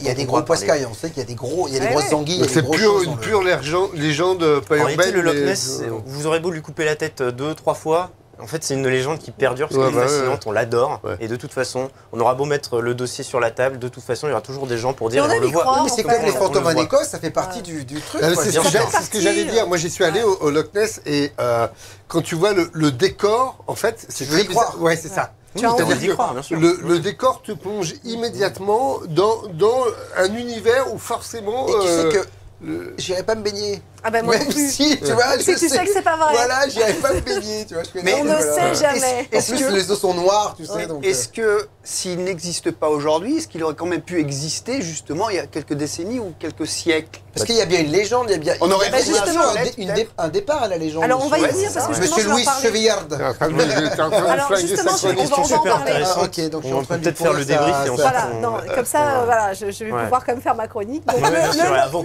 qu'on dit le Nessie. Il n'a pas attendu d'être photographié pour faire parler de lui. Et pas qu'un peu, il alimente tous les fantasmes. On va voir pourquoi. Il aurait été aperçu, ce monstre marin aurait été aperçu en 565 par en fait un moine irlandais, donc à Saint Columba, donc dans la rivière Ness qui relie le Loch à la mer du Nord. Et c'est le 21 avril 1934 qu'il y a cette fameuse photo qui est prise par un chirurgien londonien qui est en excursion au bord du lac et qui raconte avoir vu les eaux à un moment donné monter, gonfler, un étrange animal en sortir. Elle a été analysée cette photo. Ouais, alors en fait, elle est bidon ou pas? Elle est bidon. Alors elle est bidon en fait. Elle a été justement évoquée après comme étant bidon, mais elle a fait de toutes les façons. En fait, elle a fait le tour du monde. Elle a fait le tour du monde. Un mec qui met le bras comme ça. Et même si elle est bidon, en fait, la légende a été, quoi qu'il en soit, actée. Alors, il faut savoir qu'après la crise de 29, le Loch Ness se déserte, en fait, et il y a un journal local qui publie un article sous couvert d'une histoire d'un monstre évoluant qui a été révélé par la grand-mère de l'auteur de l'article. Il s'agirait d'un kelpie, apparemment, c'est encore une histoire de légende, une créature issue du folklore écossais, revêtant des traits d'un cheval marin. Donc là, on tombe dans quelque chose de complètement légendaire. Et en même temps, il y a King Kong qui sort en salle. Et là, il va y avoir en fait une espèce d'égrégore et de confusion imaginaire. Surtout quand King Kong a cette fameuse poursuite avec les dinosaures. Où là, finalement, il y a une contagion dans les esprits. Alors, t'as vu quel King Kong? Il y en a un, il y en a un. T'as vu le Godzilla? Avec Joe Black. Eh bien, j'ai vérifié. Alors, je ne sais plus laquelle c'est. Eh bien, j'ai vérifié. Il y a une scène avec des dinosaures, une poursuite poursuite, absolument. Quand ils vont le chercher sur l'île. Ouais, exactement. Il y a des dinosaures sur les... Oui, et ben en tous les cas, il y a une poursuite avec des dinosaures. Et donc, du coup, ça a fait augmenter tout ça. Il y a une grande légende. Et il y a confusion, en fait, tout ça. Une confusion. Et il y a en 2018, Bob Stewart, un député conservateur britannique, confie qu'en fait, tout ça est une légende inventée par son grand-oncle qui a inventé l'histoire quand son père allait à l'école, est arrivé en retard à l'école. Et pour justifier ça, il a dit... On a vu le monstre du Loch Ness. Et le jour de l'enterrement du grand-oncle, le père a enfin révélé que c'était une fausse excuse. Mais ça a pris une telle ampleur qu'il n'a jamais pu dire « Eh, c'est pas vrai ». Voilà, donc il y a pas mal d'éléments qui font que ça a généré la légende. Quand il dit « j'ai vu le monstre du Loch Ness », donc on le savait. Raison pour laquelle... Mais j'ai vu un monstre, oui, ça et bien en fait... Parce que le monstre du Loch Ness serait né à partir de ça. Oui. Eh bien alors, serait né en partie... En fait, il y a plusieurs témoignages et en tous les cas, lui a affirmé qu'effectivement, il y a ce monstre... C'est son grand-père qui avait dit ça, quoi. C'est son grand-oncle, effectivement. Mais c'est noyé dans une masse de milliers de témoignages, oui, de toute voilà, façon. parce qu'il y en a de plus. Il y en a moins, on sait qu'apparemment... Non, mais ça aurait pu partir d'un mec qui dit « Ouais, j'ai vu un monstre, alors on est en retard ». En fait, il y a eu beaucoup de témoignages des riverains, de plus en plus. Et en tous les cas, bon, on n'a jamais eu le fin mot de l'histoire, mais en tous les cas... Il y a eu des tas de recherches, quand même, je crois, sur... Il y a eu des grosses expéditions. Ils ont passé tout le loch au sonar. J'ai vu il y a 3-4 ans sur National Geographic, je crois qu'il y avait une émission où l'animateur allait chercher tous les mystères, tout ce qu'on disait justement, le Bigfoot, le machin. Et en fait, il passe des jours et des jours sur le loch et plein de gens disent on a vu, puis en fait il dit voilà, j'ai passé des jours et je n'ai rien vu. Voilà. Et est-ce qu'ils ont pu observer en détail au point de voir s'il y avait par exemple des ossements ou des restes de ce monstre? Non, malheureusement non, parce que le fond du lac est excessivement vaseux. Ouais. Donc en fait les recherches sont très difficiles, on ne peut pas vraiment voir ce qui sédimente au fond du lac. Par contre, il y a eu des études écologiques chaîne alimentaire du loch. Ça, il y a eu une étude qui a été publiée là-dessus, où on a vu qu'il y avait une biomasse dans le loch en termes de poissons d'à peu près 22 tonnes. Donc ça veut dire que voilà, si vous faites 2-3 calculs à la louche, on ne peut pas alimenter une grande population de monstres dans ce loch biologiquement parlant, écologiquement parlant. C'est-à-dire qu'il n'y a pas assez d'espèces à manger, en fait, c'est ça. Il n'y a pas assez de poissons dans le loch pour qu'on puisse imaginer qu'il y ait une population de gros animaux qui y vivent à l'année. Même un seul, quoi. C'est-à-dire que dans tout le loch, il n'y a que 22 tonnes de poiscaille? Ouais, c'est ça, annuellement. C'est ridicule. Oui, c'est rien du tout. C'est rien du tout. En fait, le loch est très pauvre en termes de biomasse et c'est pour ça que c'est difficile. Parce qu'il a tout mangé. Voilà, en fait, il y a quelques siècles, il a tout mangé, il est mort et il y a peu de poissons. Alors aujourd'hui, je termine quand même par une chose, c'est qu'aujourd'hui, il y a une équipe de chercheurs néo-zélandais qui subodorerait en fait la possible existence d'une grosse anguille. C'est l'équipe de Neil Gemmell. C'est un néo-zélandais, effectivement.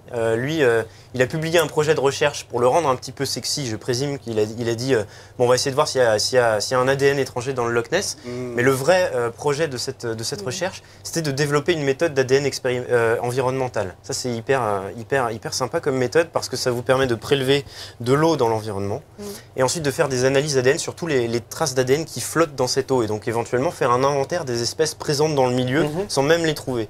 C'est quelque chose qui se développe de plus en plus et l'objectif premier c'était de développer justement c'était saupoudré de médiatisation avec le Loch Ness.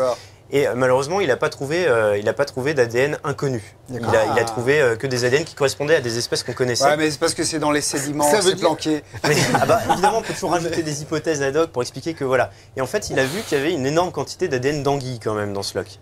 Et donc je ne sais pas si c'est pour pas perdre la face, mais en tout cas, il a émis l'hypothèse que potentiellement le Loch Ness pouvait être en partie dû à la présence d'anguilles géantes. Il se mouille pas trop, on sait qu'il y a des anguilles dans le loch, enfin les pêcheurs du cru le savent depuis des centaines d'années qu'il y a des anguilles, donc c'était pas forcément la peine de faire ces relevés-là. Mais en tout cas, lui, il s'est dit, bon, pourquoi pas une anguille géante, il faut qu'elle soit suffisamment grosse. On sait que c'est des animaux qui sont à croissance indéfinie, qui vont grandir tout au long de leur vie. Souvent, elles n'atteignent pas des tailles non plus monstrueuses, parce qu'il y a toujours des limitations en termes de ressources, de prédation, etc. J'ai une question, tu es un scientifique, je voudrais rebondir sur ce que tu viens de dire. Est-ce que ça veut dire que les cryptides, là le Loch Ness, mais pourquoi pas Bigfoot, peut parfois être un moteur ou un prétexte pour amorcer des recherches et découvrir d'autres choses peut-être. Découvrir d'autres choses et donner à la science l'occasion de faire des choses. Complètement, ça arrive, et même l'inverse. C'est-à-dire qu'à l'époque où il y avait toute cette effervescence autour du Loch Ness, certains scientifiques en fait voulaient vraiment essayer de savoir s'il y avait quelque chose dans le loch. Sauf que c'était évidemment pas acceptable d'un point de vue scientifique d'aller faire ce genre de recherche jugée un peu trop ésotérique. Et donc en fait, ils ont monté des études écologiques parallèles, mais leur objectif secret était en fait de vouloir chercher la bête. bête. D'accord. Donc Ouais, effectivement, dingue. il y a une conjugaison. Et dans les milieux scientifiques, même encore aujourd'hui, c'est vrai qu'il y a certains domaines où c'est pas très accepté de dire qu'on part à la chasse aux chimères. Il y a un Ouais, film qui est très bien sûr. sympa avec un papa et un enfant qui vont sur le nord de pêcher, puis en fait, le petit garçon devient ami avec le monstre et il y a que lui Ah qui ouais. le voit. J'ai adoré ce film quand j'étais avec Ouais. mes gosses, j'adorais ça. Alors, moi, je vais vous dire une chose, vous me dites que ça n'existe pas, mais j'ai une vidéo. J'ai une vidéo qui a été c'est une authentifiée. vidéo là, qu'on est messieurs, je vais vous passer cette vidéo et vous allez voir. Et là, effectivement, regardez, vous allez voir. Alors, on est. Alors, si on pouvait mettre en grand écran, parce qu'autant là. Si pour nous, en tout cas pour le retour, s'il te plaît Mathis, parce que nous, vous le savez pas, mais on a un écran de retour. Ah, voilà, on va pouvoir et regardez ce qui se passe. Là, on est au ralenti. On voit effectivement une masse sombre sous la flotte, qui c'est pas très loin du bord. Et effectivement, on peut imaginer que c'est une anguille, on peut soit un banc de poissons ou quelque chose comme ça. Mais dans tous les cas, on voit, un truc sombre. Et cette vidéo, pour l'association en question dont je t'ai parlé tout à l'heure, qui est autour du lac, elle est authentique. Alors, elle est vraie cette vidéo, mais après, qu'est-ce que c'est? Voilà, en tout cas, il y a un truc sombre. Ça peut être une très grosse anguille. Ouais, ça du peut être coup, une anguille, ça peut être je sais pas, un esturgeon, une silure, ça peut être plein de choses qui peut, voilà. Ça peut, On a l'impression d'un film de il y a des Ed Wood. silures qui font 2 mètres, c'est balèze. Donc, ou Chabal qui fait de l'apnée aussi. donc voilà, donc en fait, C'est ça, c'est toujours très intéressant parce que moi je suis fasciné par ça parce qu'il y a un côté grand enfant en fait, que ce soit avec le Bigfoot, avec Nessie, le Chupacabra, on n'en a pas parlé de Chupacabra, mais parce que là on va aller en Amérique du Sud, mais effectivement le Chupacabra il est plus terrorisant. Le Bigfoot, on a une cote de sympathie auprès des enfants, on a plein de choses, c'est le grand nounours, etc. Mais on a aussi le Chupacabra, c'est un animal féroce. On va peut-être pouvoir sortir du film Nessie parce qu'on va évoquer le Chupacabra. Le Chupacabra, ça peut être un chien sauvage parce qu'on a souvent en Amérique du Sud, dans des villages, des attaques d'autres animaux, etc. qui sont, dès qu'on ne comprend pas, c'est le Chupacabra. Le Chupacabra, pardon, ça va nous permettre aussi de discuter un petit peu de l'origine des cryptides, parce que tout à l'heure il y a une question sur l'origine et comment ça se forme. D'ailleurs, je reviens juste un petit peu sur Nessie 2 secondes, mais pour rebondir après sur le Chupacabra. C'est-à-dire que sur la naissance du mythe de Nessie, on a essayé souvent on essaye de trouver des origines très profondes historiques à l'existence de notre cryptide pour justifier le fait qu'il soit là aujourd'hui. L'histoire du saint qui révoque une bête en 500, enfin dans le texte que tu viens d'évoquer là. Il n'y a aucun lien avec Nessie à proprement parler. C'est dans la rivière Ness, certes, c'est un monstre biblique, c'est assez canonique comme scène. Le saint qui révoque une bête, ça revient assez souvent. Et en fait, ça, c'est juste un lien qu'on a fait après le fait qu'on se soit monté tout le mythe de Nessie en tête. On s'est dit, il faut qu'on trouve des origines plus profondes pour justifier le fait qu'il soit là. Et donc, on l'a corrélé avec ce récit. Mais il n'y a pas vraiment de lien direct, si ce n'est qu'on a envie d'en tisser nous. Et le Chupacabra, par contre, en termes d'origine de cryptide, c'est beaucoup plus récent, c'est 1995. Et pareil, là, il y a une évolution du cryptide en fonction du point où ça a commencé. Et ça a commencé par une destruction de bétail. Et en fait, le Chupacabra est né de la nécessité d'expliquer pourquoi ce bétail était mort dans ces circonstances-là. Et d'ailleurs, quand on a imaginé une bestiole à horrible. chaque fois on dit que c'est le Chupacabra. Quand Oui, on voilà, pas, exactement. En fait, c'est ça. Maintenant, le Chupacabra, c'est un cryptide valise, un cryptide. En fait, c'est un terme dans lequel on range absolument tout. C'est-à-dire, dès qu'il y a quelque chose en Amérique centrale ou d'ailleurs même un peu ailleurs, maintenant, ça s'étend jusqu'au Brésil, au Chili, le Chupacabra, dès qu'il y a un truc bizarre. C'est Chupacabra. Est-ce que finalement, un peu comme Nessie, comme le Bigfoot, le fait d'avoir ancré toutes ces bestioles dans l'inconscient collectif ne nous donne pas en fait envie de les voir et peut-être même que notre cerveau les voit. Ce que je veux dire, c'est que t'es la nuit en Amérique du Sud ou en Amérique latine et tout d'un coup tu vois un truc un peu bizarre. Tu dis, j'ai vu le Chupacabra. Tu vois ce que je veux dire qu'en fait, la légende finalement devient pour toi une réalité et conditionne peut-être ce que tu as vu. Ah mais absolument, il y a beaucoup de témoins en fait. On pourrait les taxer de menteurs. En réalité, la plupart du temps, ils sont absolument sincères. Parfois aussi parce qu'ils sont conditionnés à voir ce qu'ils disent avoir vu. Effectivement, on l'a dit tout à l'heure, quand on se promène sur les rives du Loch, la légende du Loch Ness est mondialement connue. N'importe qui se rend sur ces rives a soit envie de voir le monstre, soit s'attend à le voir surgir. Donc il y a ce conditionnement qui est carrément réel du fait que c'est intégré dans notre culture maintenant, ces animaux. Il y a eu des caméras posées pendant des années, sur le Loch, une sorte de surveillance tout le temps. J'imagine qu'il y en a absolument, encore, et d'ailleurs sur Internet maintenant, on peut même se rendre sur un site pour surveiller nous-mêmes si on a envie. Et d'ailleurs, le fait que le log soit... De toute façon, il y a tellement de gens qui regardent le log perpétuellement. Si jamais il y avait une espèce d'animaux de type mammifère ou même plésiosaure, comme certains l'ont longtemps avancé, eh bien en fait, il ils sont obligés de venir respirer à la surface. Donc en fait, il y aurait des fréquences d'immersion Oui, qui seraient totalement. bien plus importantes que ce qu'on voit au niveau du lock. Ça, c'est un des arguments aussi qui fait barrière. Et puis Nessie, c'est devenu aussi un vrai business parce que quand tu vas sur le lock, il y a des tas de boutiques, Bah, il y a c'est des ça. tas de trucs, machin. Bien sûr. Ouais. Est-ce que d'autres cryptides sont. Comme Roswell avec les extraterrestres. Ouais, comme voilà, tout ça. ouais, Donc, c'est ça. Mothman, tu vois, dans la ville, il y a une. Ah, il y a un business autour du Ah, mais il y, Mothman. a surtout la statue, Ouais. il y a le Ouais. festival du Mothman tous les ans, enfin, c'est-à-dire qu'à un moment donné, on se sert aussi. Il y a de même ce qui s'est un. passé. Il l'avait l'autre Oui, fois, il y a- Egon a. il y a des comment on jouets, appelle, hein, il y a des qui jouets, etc. Il m'a dit, Donc, ouais, j'ai trouvé ça. C'est Il ça, ouais. existe un truc. Oui, il y a d'autres cryptides qui alimentent une sorte de marché économique. Et d'ailleurs, la légende de Bigfoot est aussi née d'un phénomène assez similaire. C'est-à-dire qu'à un moment, il y a l'État de Colombie-Britannique qui a essayé de réunir de proposer des bourses pour financer une fête du centenaire de la formation de l'État. Et il y a une ville, Harrison, qui en 57 s'est dit ah nous on peut proposer une chasse au Sasquatch, qui était une entité légendaire dans le coin. Et c'est de là que c'est parti. Alors ils n'ont pas été financés, mais il y a eu un tel coup de publicité que la ville a bénéficié d'afflux énormes touristiques. Et quand les gens ont vu que c'était bon Ça pour la marchait. ville, ils ont dit aux locaux surtout ne vous montrez pas sceptiques sur le Sasquatch parce que vous avez vu le business que le ça business que ça rapporte. Ouais. Donc il y a aussi oui, ça joue énormément le business local et bon, bah, c'est très bien pour. Il y a Jean pour alimenter Morissette les sur régions. la toile qui dit quand même, pour Nessie, je ne sais pas si tu es au courant, vous oubliez de dire qu'il y a des anciennes gravures du monstre sur des roches. Donc il y a déjà eu un monstre qui aurait disparu avec un point d'interrogation.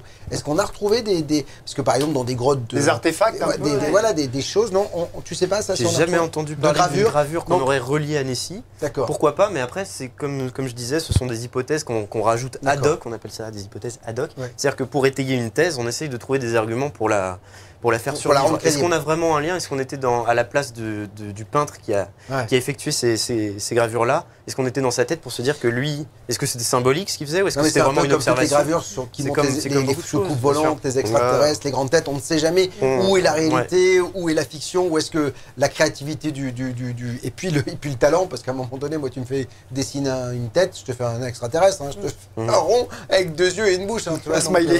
Non, mais oui, c'est un peu ça. On va continuer à évoquer tout cela dans un instant.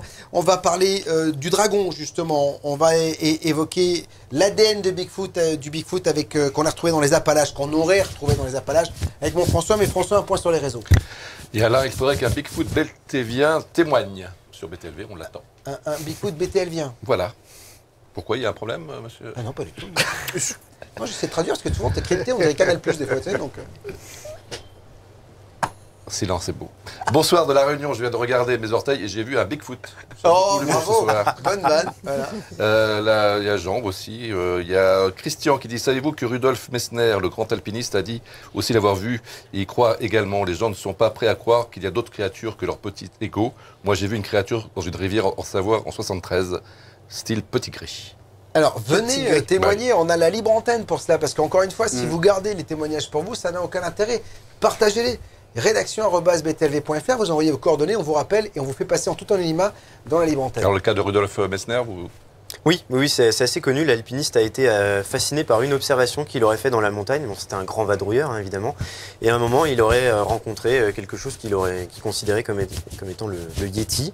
Et ça lui a un peu bouffé l'esprit. Il a fait beaucoup de recherches, etc. Et à la fin de son livre, il le termine en disant que pour lui, c'est quand même beaucoup inspiré de l'ours. Donc c'est assez paradoxal comme témoignage, Messner, parce qu'en fait, lui, il était convaincu qu'il y avait quelque chose, mais plus il a cherché, plus il pensait que c'était lié à l'ours. Ouais.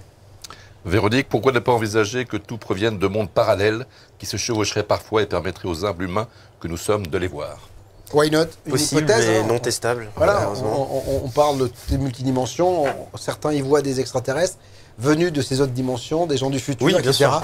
Peut-être que des espèces, effectivement... Un multivers qui ferait que... Bah, Oui, oui, enfin, mais- cela dit, une espèce subtile qui balance des... Ah si, c'est si elle passerait quand je repense tout à l'heure à celle qui balançait... Ouais, mais n'oublions c'est pas... pas très subtil. C'est pas très subtil, mais là, c'est juste une... Oui, mais s'il a peur, Oui. Non, mais là, s'il a la c'est... force, tu vois ce que je veux dire? Demain, tu viens d'un monde parallèle. Voilà, c'est ça, il y a une Tu force. vois Thierry Penin, je lui balance un arme. Moi, je dis, tiens, je le connais pas ce mec-là, je lui balance un arme. Tu vois Non, mais ce que je veux dire? il y a effectivement deux choses. C'est soit effectivement il y a des êtres subtils que certains peuvent voir ou pas, soit effectivement il y a des portes de monde parallèle. Ça peut être des trous de explications. verre. ça. Mais c'est des trous de explications verre. que des gens ont données, ne serait-ce que pour expliquer l'existence de Bigfoot. Bien sûr. Le Ouais. fait qu'on ne le trouve pas, Parce qu'il ça vient pourrait d'ailleurs. être dû voilà, au Eh, fait il qu'il vient vient d'ailleurs. d'ailleurs, Il vient quand il y a- soit invisible. En soucoupe volante, pourquoi pas. Hein. Il y a une question sur le mégalodon aussi. Alors ça c'est le mégalodon, c'est le gros requin. requin monstrueux. Ouais. Il y a eu un film d'ailleurs qui s'appelle Mégalodon, je Ouais. crois, où en fait il Ouais. était sous une strate océanique et la strate se fissure et il remonte à la surface et Oui, il il bouffe est tout le beau monde. ce film. Avec Jason- On a déjà des Jason requins Statham, blancs qui non sont juste énormes avec des bouches qui sont énormes. Mais alors on imagine le mégalodon, fantasme absolu le mégalodon. J'aurais tendance à dire oui, parce que de toute façon, le mégalodon, écologiquement, c'était une espèce de surface. Hein, comme les requins, il y en a très peu qui vivent en profondeur. Ouais. Le mégalodon, c'était un chasseur de surface. Si aujourd'hui, on admettait qu'il existait toujours, bon, il aurait évolué, ce serait pas vraiment la même espèce en fait. Mais imaginons qu'il y aurait un requin géant aujourd'hui. Je pense qu'on l'aurait vite repéré et que ce serait pas forcément une espèce de grand fond. Mais tout cela a été alimenté aussi par des chercheurs sérieux. On se souvient de Cousteau qui disait à ma mort, vous découvrirez quelque chose, Ah vous ouais direz quelque Ouais. chose que J'ai entendu parler de cette je n'ai histoire. jamais ouais. pu Mais, dire de mon vivant, ouais. que j'ai vu dans les fonds des océans, etc.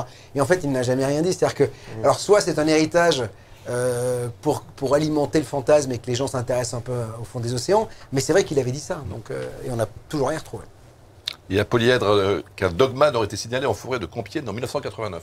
Un dogman. Mais c'est quoi le dogman en fait? C'est un chien-homme, non? Ouais. Ouais, le dogman, Merci Mme Chopin. Voilà, parce qu'en fait, c'est un peu con. Elle est bilingue, C'est hein. un chien. Elle est bilingue, elle est totalement fluette. J'ai pensé que c'était le sujet. The Dogman is in the kitchen. Ouais, c'est dogman. In the Alors, c'est quoi forest. le dogman? Bah, malheureusement, j'ai pas vraiment fait de recherche sur le dogman, donc je ne sais pas si c'est quelque chose d'enraciné dans l'histoire ou si c'est un nouveau mouvement de pop culture. D'accord. Mais j'ai l'impression que ça explose en ce moment et qu'on en entend de Ouais. plus Oui, en c'est plus ça. parler. Donc, Et justement, il y a J'aurais Véronique- tendance à penser que c'est une Pas trop nouveau avec un le truc nouveau, dog. un phénomène Ah oui, on nouveau. n'a pas compris, ouais. Il y a justement Véronique qui dit un dogman, c'est un loup-garou, c'est la même chose. Ah, d'accord. Ah. C'est quoi cette nouvelle mode d'appeler quelque chose par un autre nom? Par peur du ridicule, il faut appeler un chat un chat. C'est vrai, c'est vrai. Un bonjour du Pays Basque? Non, mais je ne sais pas. François le meilleur, bien sûr. Il n'a pas pu s'empêcher. Bah, c'est marqué, je dis. Moi, je voudrais que tu nous fasses quand même partager les commentaires qu'il y a sur nous aussi. Bien Bon, sûr. Il y en a alors, pas que pour on Non, mais va c'est pas enchaîner fini. parce que sinon François le meilleur, si tu veux, ça Non, fait mais j'ai vachement pas fini, le j'ai pas public. fini. Mais dépêche-toi. Dans les montagnes pyrénéennes, bah, quand je vais trop vite, ça va pas. Quand je vais doucement, ça ne va pas. Oh, le mec est en rébellion en plus. Il y a aussi François Thébault. François, je suis le meilleur. François, je deal avec Donc, toi. dans les montagnes pyrénéennes, la mythologie et les croyances populaires parlent énormément d'espèces mystérieuses et emblématiques. D'accord. Ok. C'est fini? Non, je suis encore, j'en ai plein. Eh ben, garde-les. Donc, on va évoquer avec notre ami Mathias une émission sur le conspirationnisme aux États-Unis. Pourquoi je voulais repasser l'extrait? Parce qu'en fait, c'est une émission qui cartonne actuellement sur BTLV. C'est des jolis scores parce qu'en fait, ça intéresse énormément. Et c'est Mathieu Combaz. Ouais, Mathieu Combaz, qui est spécialiste des États-Unis et spécialiste du complotisme, puisqu'il a été doctorant sur ce sujet-là. Donc, effectivement, l'émission, c'est pourquoi les États-Unis sont la terre-mère de tous les complots, en fait. Et alors, on a décrit un certain nombre de complots, en partant des plus récents, d'ailleurs, de tout ce qui est la galaxie QAnon, du Pizzagate, de Epstein. Et puis, on a cherché à apporter des éléments de réponse, à analyser pourquoi ces complots sont alimentés par les États-Unis. Et il a des éléments de réponse qui sont à la fois sociologiques, politiques, psychologiques, qui sont très intéressants. Ouais. Alors là, c'est le conspirationnisme aux États-Unis. Et juste après, je vous annoncerai une bonne nouvelle avec Mathieu Combaz. Restez donc avec nous. Extrait de l'émission Le conspirationnisme aux USA avec Mathieu Combaz, animé par monsieur Mathias Leboeuf dans Le Bœuf par les cornes. Ce qui est très intéressant, c'est que les années 60, justement, donc c'est une période violente, hein, assassinat politique, hein, on a parlé de Kennedy, on peut parler de son frère, Martin Luther King, Malcolm X, etc. Beaucoup de gens ont été tués ou blessés. Vous avez des révélations qui sont faites sur les agissements de la CIA, par exemple, hein, qui a toujours joué un vrai trouble dans beaucoup de domaines. Des révélations sur le projet, par exemple, MK-Ultra,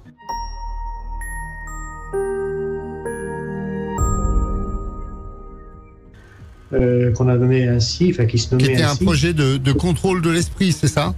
Contrôle de l'esprit, c'est ça, contrôle de l'esprit, de par l'usage de drogue.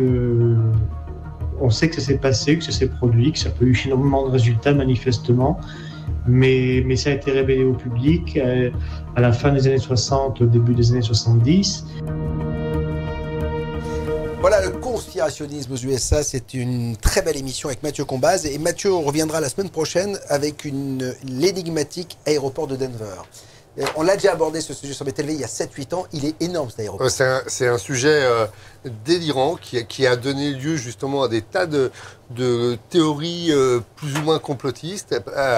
L'aéroport de Denver est un aéroport où tout est bizarre. C'est-à-dire le plan de l'aéroport est bizarre, il y a des statues extrêmement étranges, il y a des fresques peintes par un peintre mexicain extrêmement étrange aussi. Le souterrain, il y a un souterrain très vaste dont on a dit qu'il était un repère plus ou moins peut-être d'Illuminati. Enfin, c'est un lieu qui donne lieu à des tas de fantasmes et on va essayer de démêler tout ça. On enregistre demain. Donc, voilà, c'est ça BTLV, donc mystère, inexpliqué, société, science, civilisation, éveil, développement personnel, état modifié de conscience. Voilà tous les thèmes que nous abordons. Et si vous ne savez pas, si vous hésitez à vous abonner, vous devriez le faire parce que jusqu'à la fin du mois d'avril, ça marche que là. Hein. Maintenant, il n'y a que 100 abonnements. Voilà l'offre spéciale ce mois-ci. En avril, abonnez-vous à BTLV à tarif réduit et recevez en cadeau les replays des rencontres du mystère et de l'inexpliqué. 6 conférences, une table ronde. Patricia Daré, Egon Kragel, Pascal Lafargue, Patrice Pouillard, Jocelyn F. Keller, Pierre-Alexandre Ponant, Anton Parks.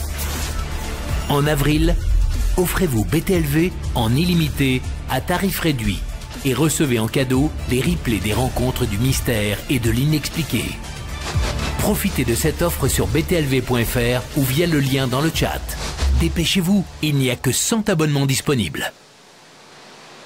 Voilà, c'est l'opération qu'on vous propose au mois d'avril pour en profiter. Et vu les mesures qui sont visiblement prises par le gouvernement, vous devriez nous rejoindre pour avoir autre chose que BFM, LCI et CNews. Mathias, alors il y a un cryptide de Louis que j'adore, moi, c'est le dragon. Alors là, pour le coup, il a fait le bonheur des cinéastes. Et le dragon, je l'aime parce qu'en fait, il existe encore, même dans les élémentaux. Tu sais, quand on fait des émissions sur les aides de la nature, etc. Et il existe, ce dragon, par sa puissance. Et j'adore. C'est un cryptide particulier. C'est un cryptide particulier. C'est probablement un des plus anciens. On va le voir dans un instant. Et puis, c'est celui qui aussi hante l'imagination quasiment de tous les peuples, parce que les traces du dragon, on en trouve, ou des croyances en dragon, on en trouve partout. C'est probablement aussi le cryptide le plus connu de tous les monstres de légende. Alors, je le disais, il est assez difficile en fait de déterminer à la fois l'origine géographique et l'origine historique des dragons, même si leur apparition semble dater des premières civilisations, peut-être même de ce qu'on appelle le paléolithique supérieur. Ah oui. Ouais, donc c'est très ancien. Là, pour le coup, Louis, dans l'ancien, dans l'Antiquité, on parle déjà de dragon. Donc, voilà. Ça existe, quoi. Il y a une vraie... Les plus anciennes traces connues alors, de représentation du dragon remontent à la Mongolie et à l'ère du néolithique. On est au 4e millénaire avant Jésus-Christ, dans une tombe néolithique de, alors je ne sais pas si je prononce bien, de Xishuipo, un site archéologique de la province de Henan, en Chine. Il y a une forme qui se détache, formée par des coquillages, et à côté d'un défunt, où il semblerait qu'il y ait une forme de dragon qui soit dessinée. Une autre représentation, parmi les plus vieilles, elle, vieille de 2500 ans, constituée de briques de couleur, a été découverte sur les murs de la porte d'Istar, donc qui est une des portes monumentales de Babylone. Alors les histoires de dragons, on en trouve un peu partout dans le monde. C'est ça qui est assez intriguant aussi, c'est que c'est une espèce de mythologie, parce que les dragons, on n'en a jamais trouvé. On n'a jamais trouvé d'os de dragon ou de vestiges de dragon. Mais en tout cas, les récits et la mythologie du dragon, on en trouve un peu partout. Ce qui est très intéressant aussi, c'est que leur apparence, c'est un cryptide qui a muté beaucoup et leur apparence a beaucoup changé. Alors, notamment, le dragon en Occident, c'est un animal qui est vaguement reptilien, qui vole silencieusement, la queue en pointe, le corps couvert d'écailles, des flammes sortent de sa gueule, mais initialement, il faut savoir que, notamment chez les Grecs, en fait, le dragon n'était pas un animal qui crachait du feu. C'était un animal qui était plutôt rattaché au domaine des reptiliens et des serpents. Donc c'est le dragon qui crache du feu, ça arrive assez tardivement, ça arrive grosso modo au tout début du Moyen-Âge. C'est un animal qui est réputé forcément assez dangereux, qui est censé dormir au fond des étangs, selon certaines légendes. Ah, il dort dans l'eau en fait. Qui est censé être amphibie. On a dit aussi au sujet du dragon que son sang contenait des poisons assez foudroyants et que c'était probablement un animal qui était venimeux.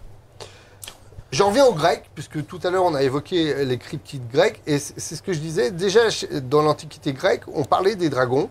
D'ailleurs, là encore, l'étymologie du terme dragon, drakon, ça veut dire voir, percer du regard. Ces créatures, chez les Grecs, sont apparentées aux serpents et ont une fonction. Elles ont pour fonction de garder les trésors ou les lieux sacrés. Donc c'était plutôt un animal de garde, mais un peu comme Cerbère d'ailleurs, d'une certaine façon.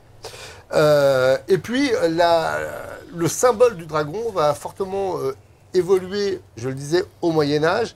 Et pourquoi? Parce que la chrétienté va s'emparer de la figure du dragon et va en faire l'incarnation du mal, la bête de l'Apocalypse et l'incarnation de la lutte du bien contre le mal.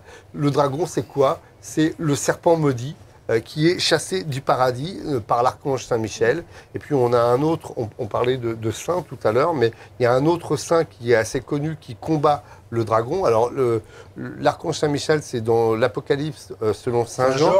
Et voilà, il y a Saint Georges qui est connu pour combattre le dragon, très souvent représenté. On avait une image, je crois, je ne sais pas si elle a été passée, et ça symbolise en fait la victoire de la foi sur à la fois le mal et la crédulité. Donc une figure qui est très protéiforme à travers non seulement la géographie, mais aussi à travers le temps, qui a énormément évolué et qui pourtant reste encore extrêmement d'actualité. On l'a vu très récemment avec Game of Thrones, où on a une figure de dragon qui est hyper réaliste pour le coup, et qui réactive en permanence cette figure-là, qui est devenue aussi une des figures de ce qu'on appelle l'heroic fantasy aujourd'hui. Et le rock'n'roll s'est intéressé à cette légende. Il y a un morceau emblématique de Toto, du groupe Toto, St. George and the Dragon, que je vous invite à écouter, parce que moi qui suis fan de ce groupe, voilà, c'est un très très beau morceau d'anthologie du groupe Toto. On va enchaîner sans transition aucune, parce qu'il ne reste qu'un quart d'heure. Je voudrais parler, on a parlé, Louis, tout à l'heure du Bigfoot et de l'ADN. Et visiblement, on aurait, j'en reviens à une information qu'on a un peu délivrée et abordée tout à l'heure, on aurait découvert, François, de l'ADN assez particulier